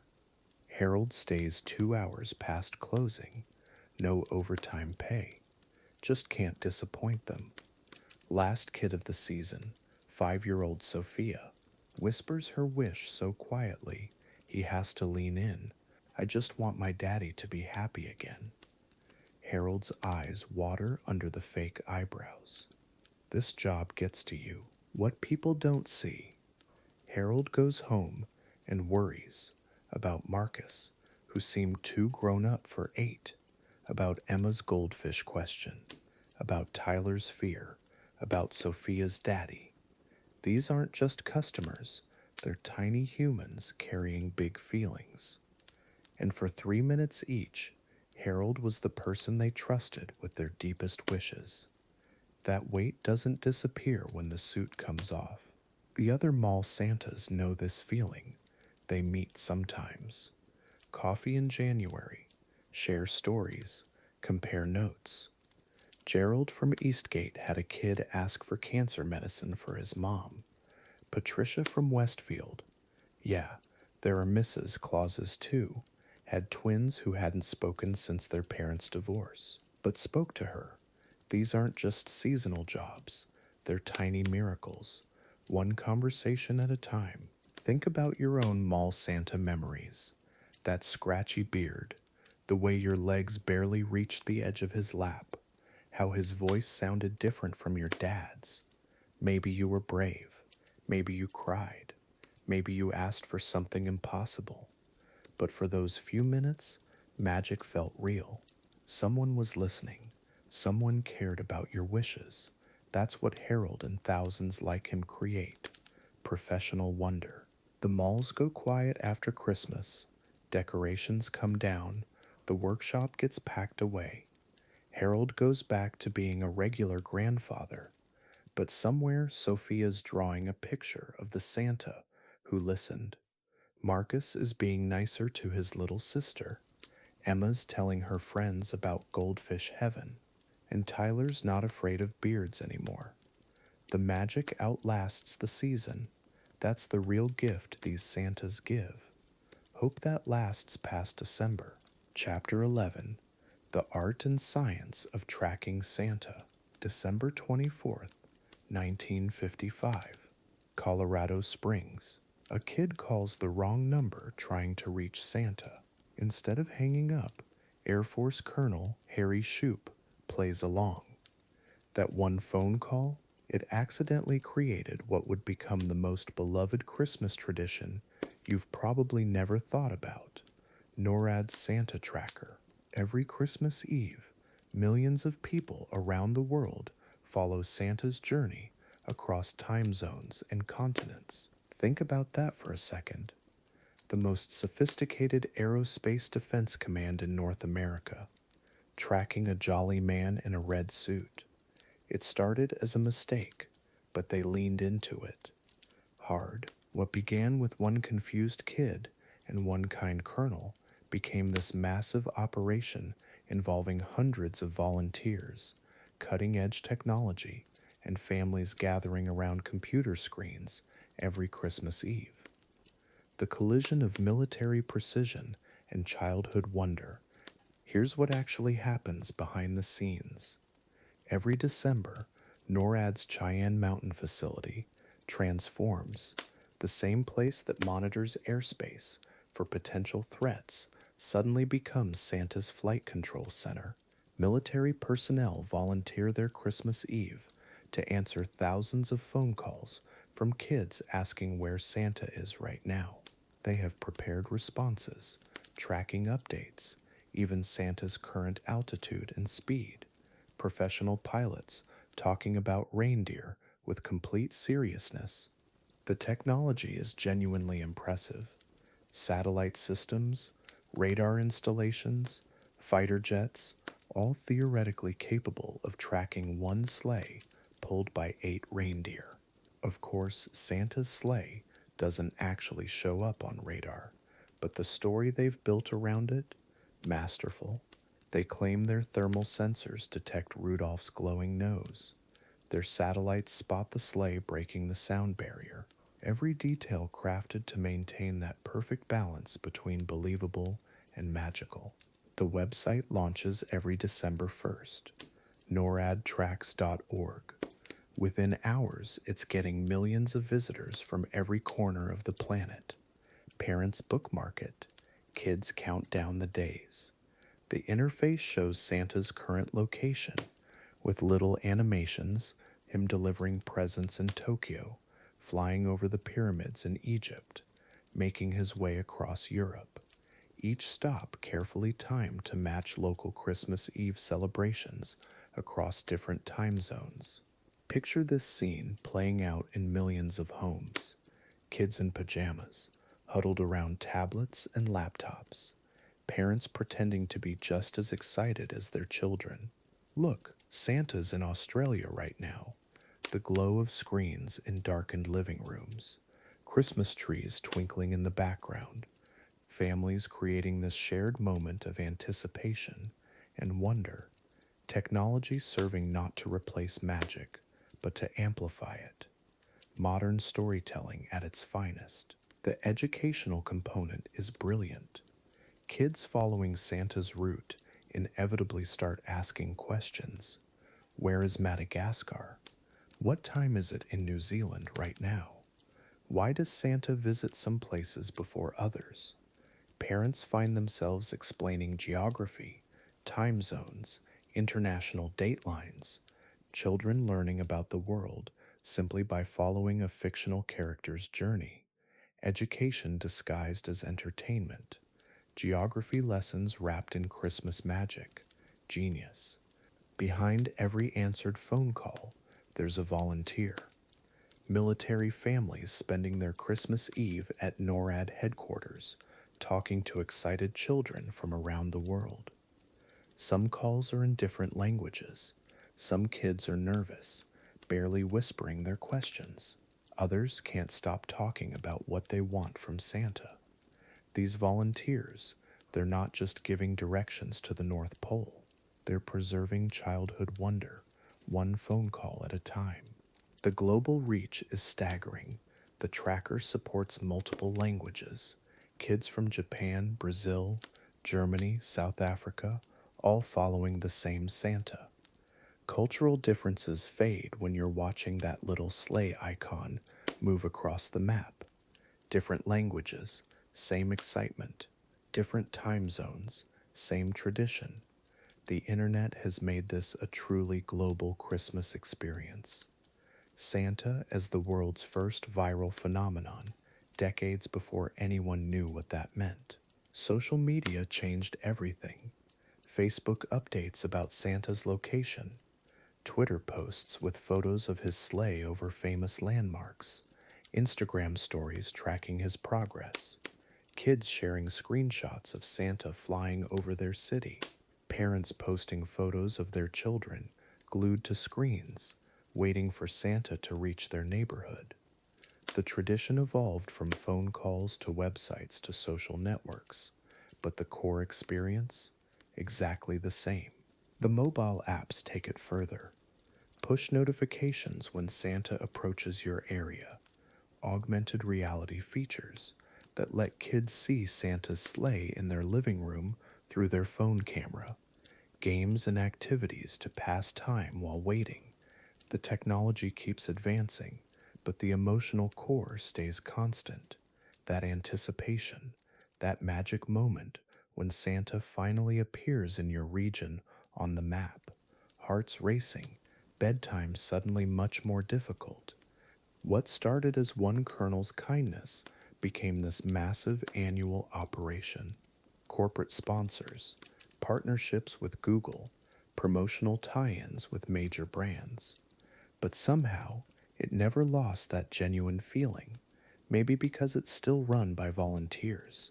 Maybe because the military takes it seriously without taking themselves too seriously.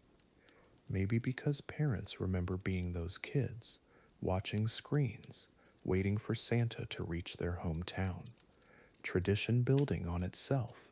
Families create their own rituals around the tracker. Some check it first thing Christmas Eve morning. Others wait until evening, making it part of bedtime routine. Kids negotiate. Can we stay up until Santa reaches our state? Parents using it as the ultimate motivation. Santa's 3 countries away. Better get to bed soon. The tracker becomes part of each family's unique Christmas Eve choreography. Technology enabling intimacy. There's something beautiful about fighter jets designed for warfare being repurposed to escort Santa's sleigh. Satellite systems built to detect threats, instead following a character who represents nothing but joy and generosity. Military technology, the most serious, sophisticated equipment on the planet, dedicated to preserving childhood wonder. swords into plowshares, but make it Christmas, instruments of defense becoming instruments of delight, the better angels of our technological nature. This represents something new in human storytelling. Ancient myths required oral tradition, then books, then movies. But this is participatory mythology. Kids aren't just hearing about Santa, they're tracking him in real time. They're part of the story as it unfolds. Technology hasn't replaced traditional Christmas magic. It's created new ways to experience it, new rituals for new generations, the fundamental human need for wonder expressed through fiber optic cables. Every Christmas Eve, as millions of screens glow with Santa's progress across the world map, something remarkable happens. Technology serves humanity's oldest purpose, telling stories that matter, creating shared experiences that bring families together, preserving traditions while creating new ones. That little blinking dot moving across continents isn't just showing Santa's location, it's showing us something about ourselves, our capacity for joy, our commitment to wonder, our determination to keep magic alive. Chapter 12, Festive Philanthropy, the Spirit of Giving. Here's what's beautiful about Santa. He didn't just stay in stories. That whole giving thing, it jumped off the page, started showing up everywhere. Street corners, shopping centers, neighborhoods. Real people putting on red suits, growing out beards, spending their own money to make Christmas happen for strangers. Saint Nicholas would recognize this. The urge to give without expecting anything back. It's alive and thriving, 300 years after his legend crossed the ocean. Picture this: December 1891, San Francisco.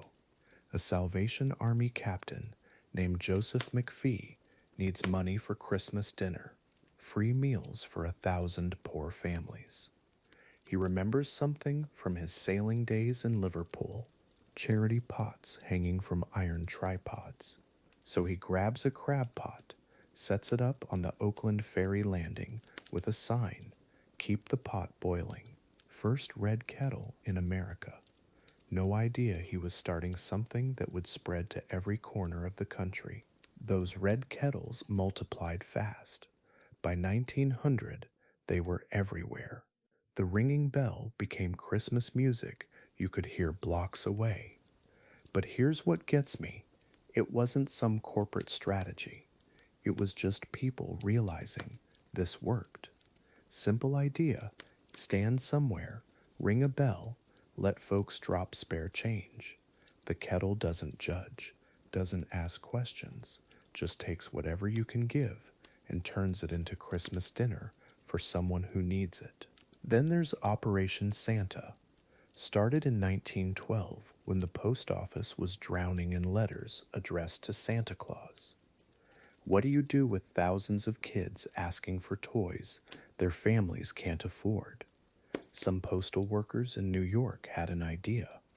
What if regular people could adopt these letters, read what kids wanted, actually buy it, deliver it, be Santa for real, not pretend Santa, actual, factual Santa making Christmas wishes come true? Operation Santa's still running. Every year, hundreds of thousands of letters, kids asking for winter coats, shoes that fit, books, toys, sometimes just asking Santa to help their mom pay rent. Volunteers read through them, pick families, shop with their own money. Then they show up Christmas morning like Santa's delivery service. These aren't wealthy people doing charity galas. These are teachers, mechanics, nurses, people who remember what it felt like to wonder if Santa would come. Santa parades started popping up everywhere in the 1920s. Not the big Macy's parade. I'm talking neighborhood stuff. Local fire departments borrowing a truck, getting someone to dress up, driving around handing out candy canes. These weren't professional productions, just communities deciding Christmas needed some magic. Still happening today. Small towns where everybody knows everybody. Santa shows up, kids run alongside the fire truck. Simple, perfect, exactly what Saint Nicholas would have done. Mall Santas are interesting. Yeah, most are just taking photos, collecting paychecks, but some of them, they take it seriously, really seriously. They study child psychology, learn sign language, spend their own money on better costumes. They remember every kid's name. When a child mentions their dad's deployed overseas, Santa makes sure to send a care package. These guys aren't playing Santa, they're channeling something deeper. That old urge to make things right for kids who need it. Corporate America caught on too. Not always in good ways, but sometimes, yeah, sometimes it works. Companies adopting families, employees pooling money to fill Christmas wish lists, office secret Santas that turn into massive charity drives. The cynical part of me wants to call it marketing, but then I see warehouse workers staying late to wrap presents for kids they'll never meet. That's not marketing. That's Santa's influence spreading through the most unlikely places. Then there are the neighborhood Santas, ordinary people who just start giving. Guy in Michigan who dresses up every December, walks through low-income neighborhoods, handing out $20 bills. Woman in Texas who fills shopping carts with toys, leaves them outside apartment complexes. They don't want publicity, don't want credit. They just put on red suits and try to be the Santa they wished for when they were kids. Anonymous generosity, the purest kind. This isn't just an American thing. Father Christmas shows up at British hospitals. Santa Lucia brings gifts to Swedish nursing homes. In Mexico, Los Reyes Magos programs collect toys for orphanages. Different names, different traditions, same impulse. Something about the Santa figure, the gift-giving archetype, it triggers this response in people, makes them want to put on the costume and make someone else's Christmas better. Cultural boundaries disappear when kids need help. Psychologists have a theory about this. Santa represents pure altruism, no strings attached giving. When people put on that red suit, they're not just wearing a costume, they're stepping into a role that demands generosity. The costume changes them, makes them kinder, more patient, more willing to give. It's like Saint Nicholas reaching forward through time, still teaching people how to be generous, still showing us what caring looks like. Kids get involved too.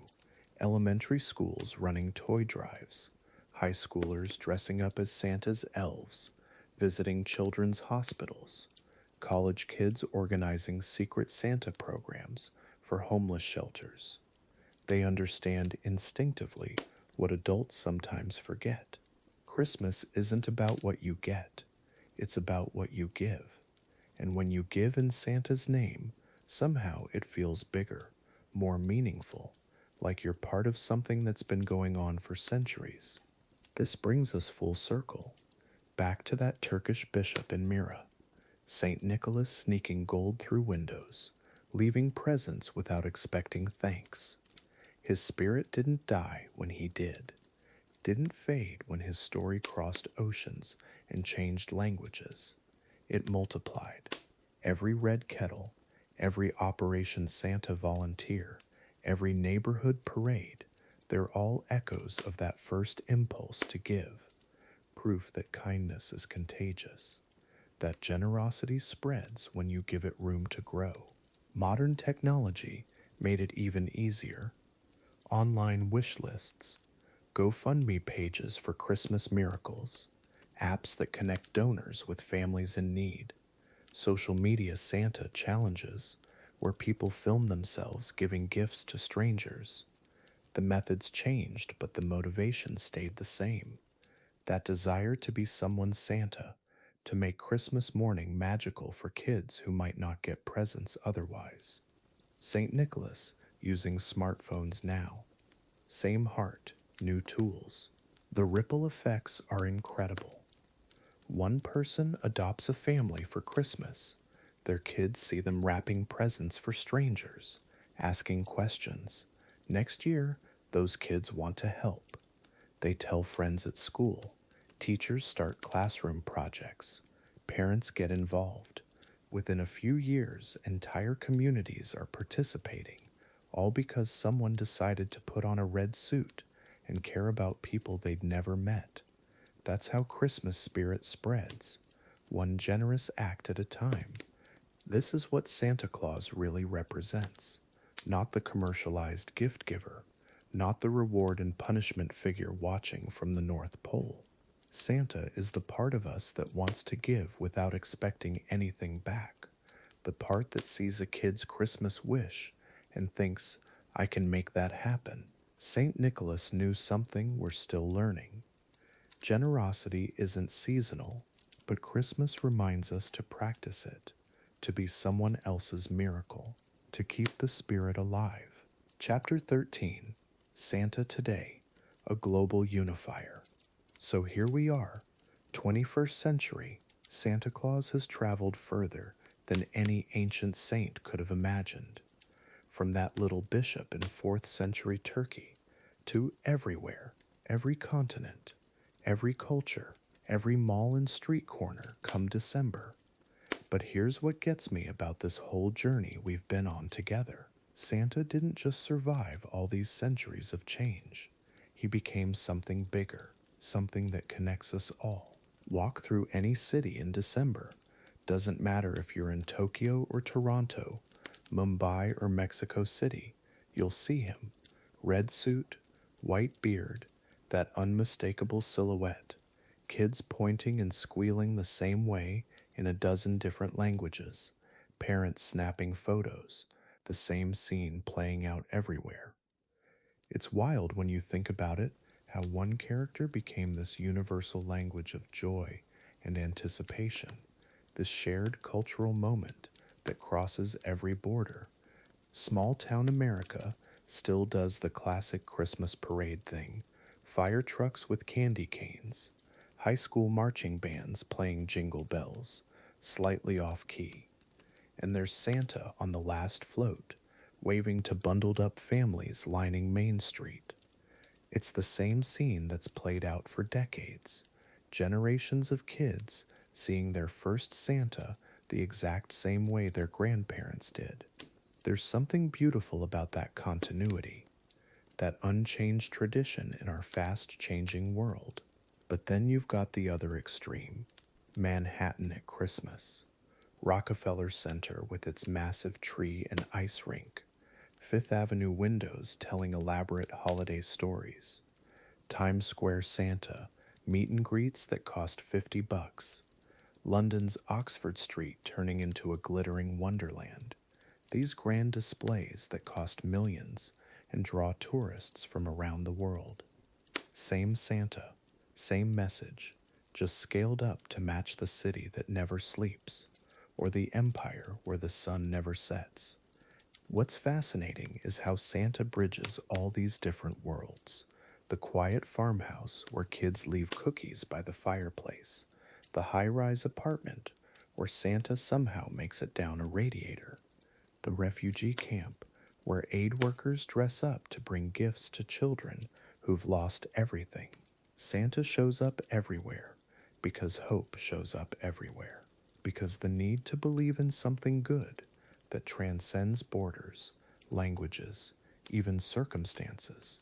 That's pretty incredible when you think about it. There's this moment every parent recognizes.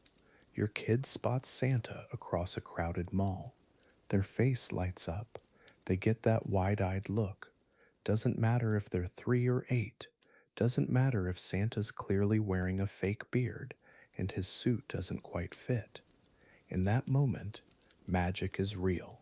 And that moment happens in Seoul and Stockholm, in Rio and Reykjavik.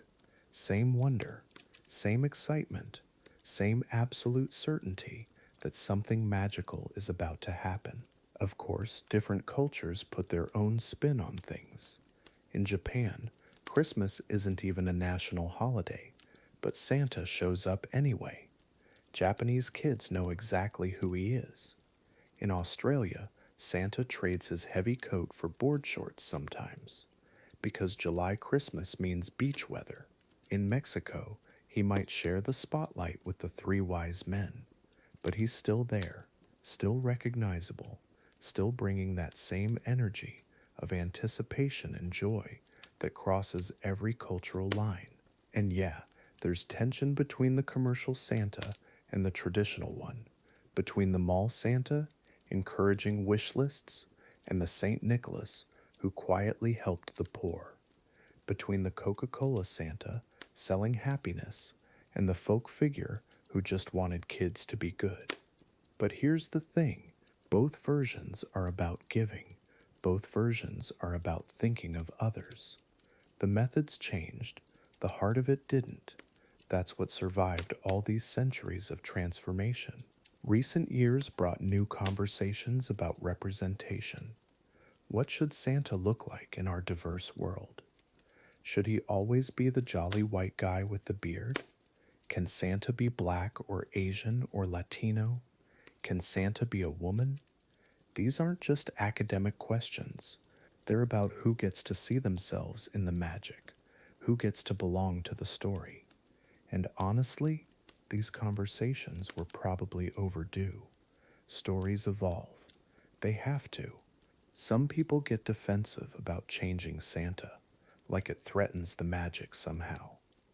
But think about it, Santa's already changed completely a dozen times over the centuries. Turkish bishop, to Dutch sailor, to English Father Christmas, to American icon.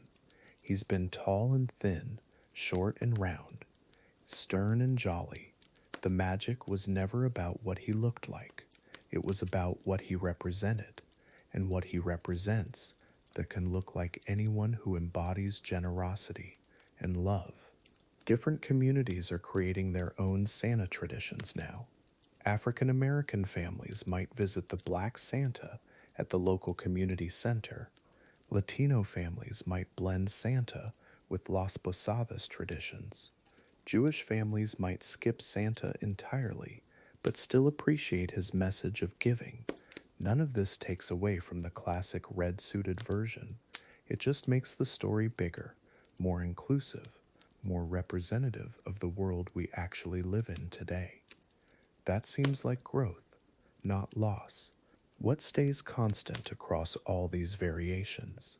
The core message. Someone cares about you. Someone wants you to be happy. Someone believes you deserve good things.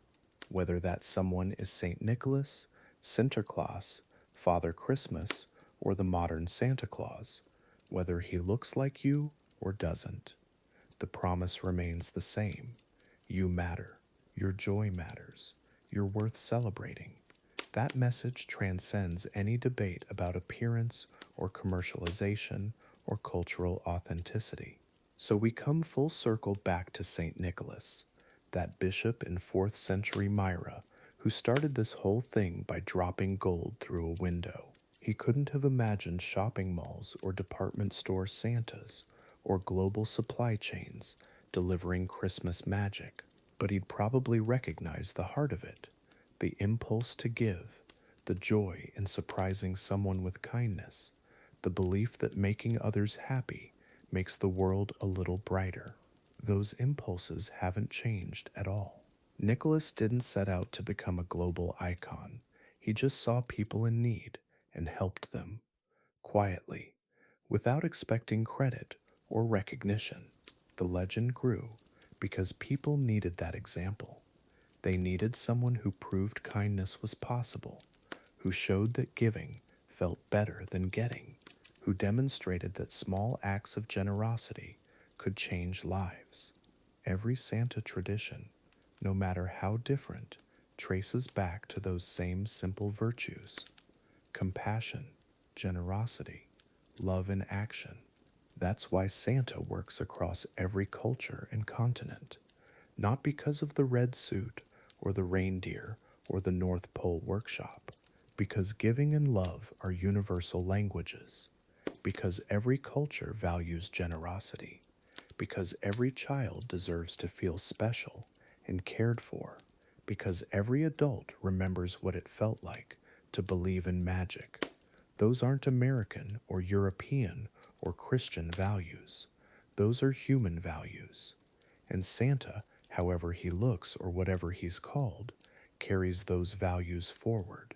So there's our Santa Claus, from Turkish bishop to global icon, from quiet saint to commercial superstar, from local folklore to worldwide phenomenon. He changed completely and stayed exactly the same. He adapted to every culture and remained universally recognizable. He became everything to everyone while never losing sight of what mattered most, making people happy, spreading joy, reminding us all that in a world full of reasons to be cynical, kindness still wins. Chapter 14: Believing in Santa, What It Truly Means. Here's the thing about Santa Claus that nobody talks about. It's not really about the guy in the red suit. Never was. It's about that moment when a parent looks at their kid on Christmas morning and sees pure magic happening. Not the presents, not the cookies left out. The belief itself, that's what we're really protecting when we keep the Santa story alive. I remember my daughter asking me straight out, "Dad, is Santa real?" She was 7, standing in the hallway in her pajamas, holding this little stuffed reindeer. And I thought, what am I really answering here? Because she wasn't asking about a man at the North Pole. She was asking if wonder still exists, if there are still mysteries in the world worth believing in. Heavy question for a Tuesday morning. The Santa conversation happens in every house, eventually. Usually starts innocent. How does he fit down chimneys? Then gets harder. Why don't poor kids get as much? And finally, the big one. Mom, tell me the truth. That pause before parents answer tells you everything. They're not deciding whether to lie. They're figuring out how to preserve something beautiful while being honest. There's an art to it. What's fascinating is how kids handle the truth when it comes.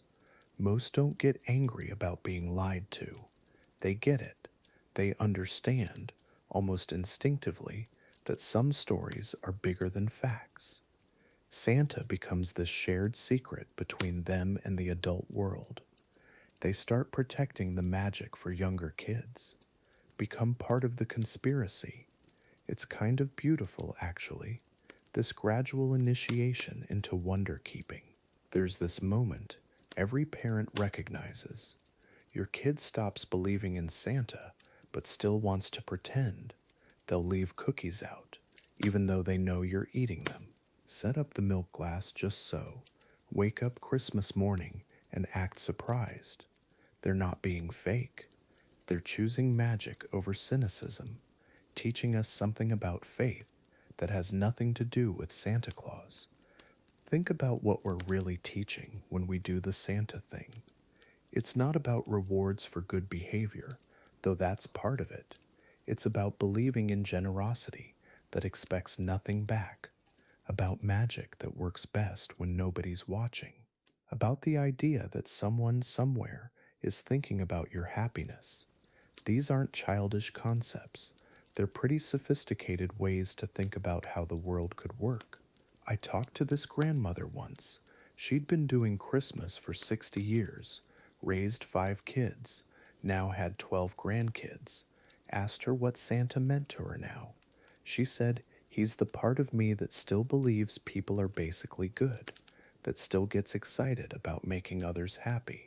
60 years of Santa duty, and she still felt the magic, still believed in the believing. The Santa myth teaches kids about anonymous kindness, about receiving gifts without knowing who gave them, about the joy of giving without getting credit. These are radical ideas, actually. In a world that's all about personal branding and getting recognition, Santa's the opposite. The ultimate secret giver. Maybe that's why adults need Santa stories as much as kids do. They remind us generosity feels better when it's quiet. Here's what gets me about the whole Santa thing. Kids believe because they want to, not because they're gullible. They choose wonder over skepticism because wonder feels better. And somewhere along the way, most of us stop making that choice. We choose facts over feelings, proof over possibility. But Christmas brings back that childlike willingness to believe in something beautiful, even if we can't prove it. There's this psychology study about kids who believe in Santa. They score higher on imagination tests, more creative problem solving, better at thinking outside the box. Makes sense, right? If you can believe in flying reindeer and workshop elves, you can believe in all kinds of possibilities. Santa isn't limiting their thinking, he's expanding it, teaching them the world is stranger and more wonderful than it appears. The hardest part about the Santa revelation isn't losing the magic, it's realizing how much work your parents put into creating it. Those half-eaten cookies weren't Santa's midnight snack. That was your mom at 11 p.m., assembling bikes and wrapping presents and making sure the magic happened. The real miracle was never Santa. It was the love that made parents become Santa. I love how different families handle Santa differently. Some go all out, elf on the shelf, reindeer tracks in the yard, elaborate backstories. Others keep it simple, just presents that say from Santa. But the core thing stays the same. Parents creating wonder for their kids, choosing to be part of something bigger than facts and logic, agreeing to let magic exist just for a while. What strikes me is how the Santa story connects generations. Grandparents who stopped believing decades ago, still getting excited about playing Santa for their grandkids, still hiding presents, still doing the voice, still feeling that flutter when little eyes go wide. The belief comes back. Maybe it never really left. Maybe it just got buried under adult responsibilities and cynicism and the need to be practical. In the end, believing in Santa isn't really about Santa at all. It's about believing in wonder, in surprise, in the idea that good things happen for no reason except someone wanted to make you happy. It's about trusting in magic, even when you can't explain how it works. And honestly, the world needs more people who believe in those things. Child or adult doesn't matter. So when someone asks if you believe in Santa Claus, the answer isn't about reindeer or chimneys or North Pole workshops. It's about whether you believe in the impulse to create joy for others, whether you think wonder is worth protecting, whether you choose magic over cynicism when you get the chance. In that sense, yeah, I believe in Santa Claus, and I think you do too. The lights are getting dimmer now. The story's almost over, but that warm feeling, that quiet glow you get thinking about Christmas morning, and children's laughter, and parents becoming magic makers, that stays. That's the real Santa Claus right there. Not a person, a feeling, a choice to believe in wonder. And tomorrow, you get to decide if you want to keep believing. Sweet Dreams. Chapter 15, Christmas Eve, A Night of Whispers. Here we are, the final chapter.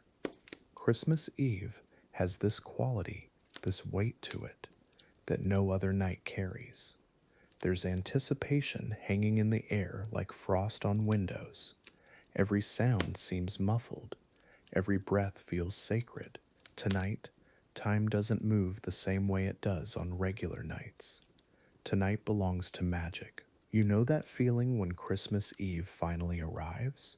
When you've been counting down for weeks, and suddenly it's here. The waiting is almost over. Almost, but not quite. There's still this one perfect night between you and Christmas morning. One night where anything feels possible, where the whole world holds its breath. The snow started falling around dinner time, big, lazy flakes that catch the porch light and disappear into the darkness. No wind tonight, just silence broken by the occasional car passing through the neighborhood, tires crunching on fresh snow. Someone's walking their dog down the street. Footsteps muffled, even they're being quiet tonight. Inside houses all over the world, families are settling in, kids pretending to sleep but actually listening for sleigh bells, parents sneaking presents under trees, trying not to step on that one creaky floorboard, the rustle of wrapping paper being smoothed one last time, gift tags being checked twice. There's something about tonight that makes grown-ups remember being 7 years old again, that electric feeling in your chest, the way minutes feel like hours when you're trying to fall asleep, how every sound from downstairs might be Santa, even though you know better now, part of you still listens. The tree lights cast dancing shadows on the walls, red and green and gold reflections in the window glass, presents wrapped and waiting underneath, some tagged from Santa in handwriting that looks suspiciously like Mom's.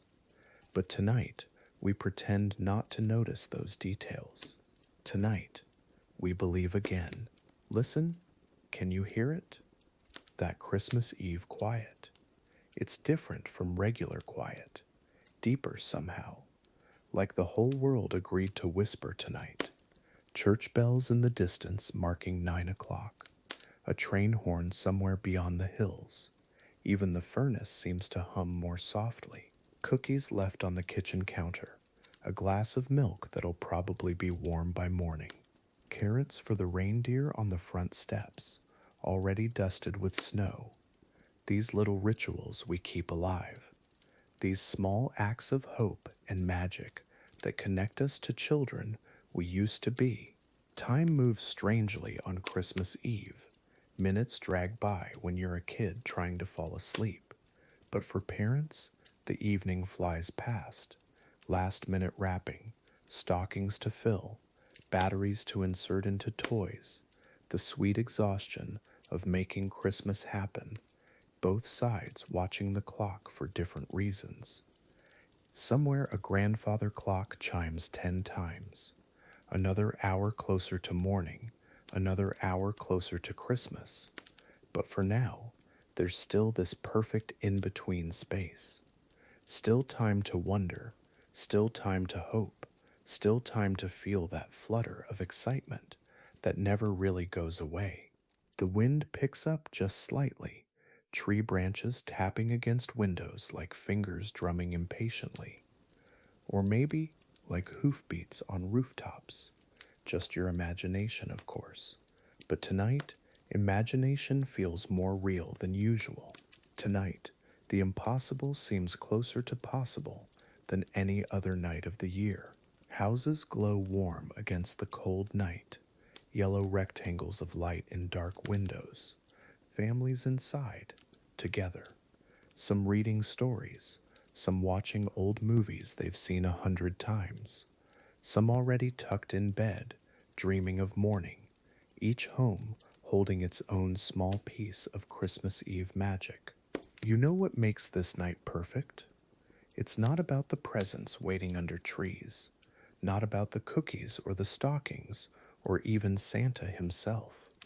It's about this feeling, this sense that something wonderful is coming, that tomorrow will be special, that magic somehow is real. There's one more thing we need to do before you drift off to sleep. One last Christmas Eve tradition that connects us all. A poem that's been whispered on nights like this for more than a century. Words that have tucked children into bed on Christmas Eve since 1823. So close your eyes, pull the covers up, let the snow fall outside your window, let the Christmas Eve quiet settle around you like a blanket, and listen to words that have been carrying children into Christmas morning dreams for generations, words that still hold all the magic they ever did. 'Twas the night before Christmas, when all through the house not a creature was stirring, not even a mouse. The stockings were hung by the chimney with care, in hopes that Saint Nicholas soon would be there. And you, in your bed, with visions of Christmas dancing in your head. Merry Christmas. Sleep well,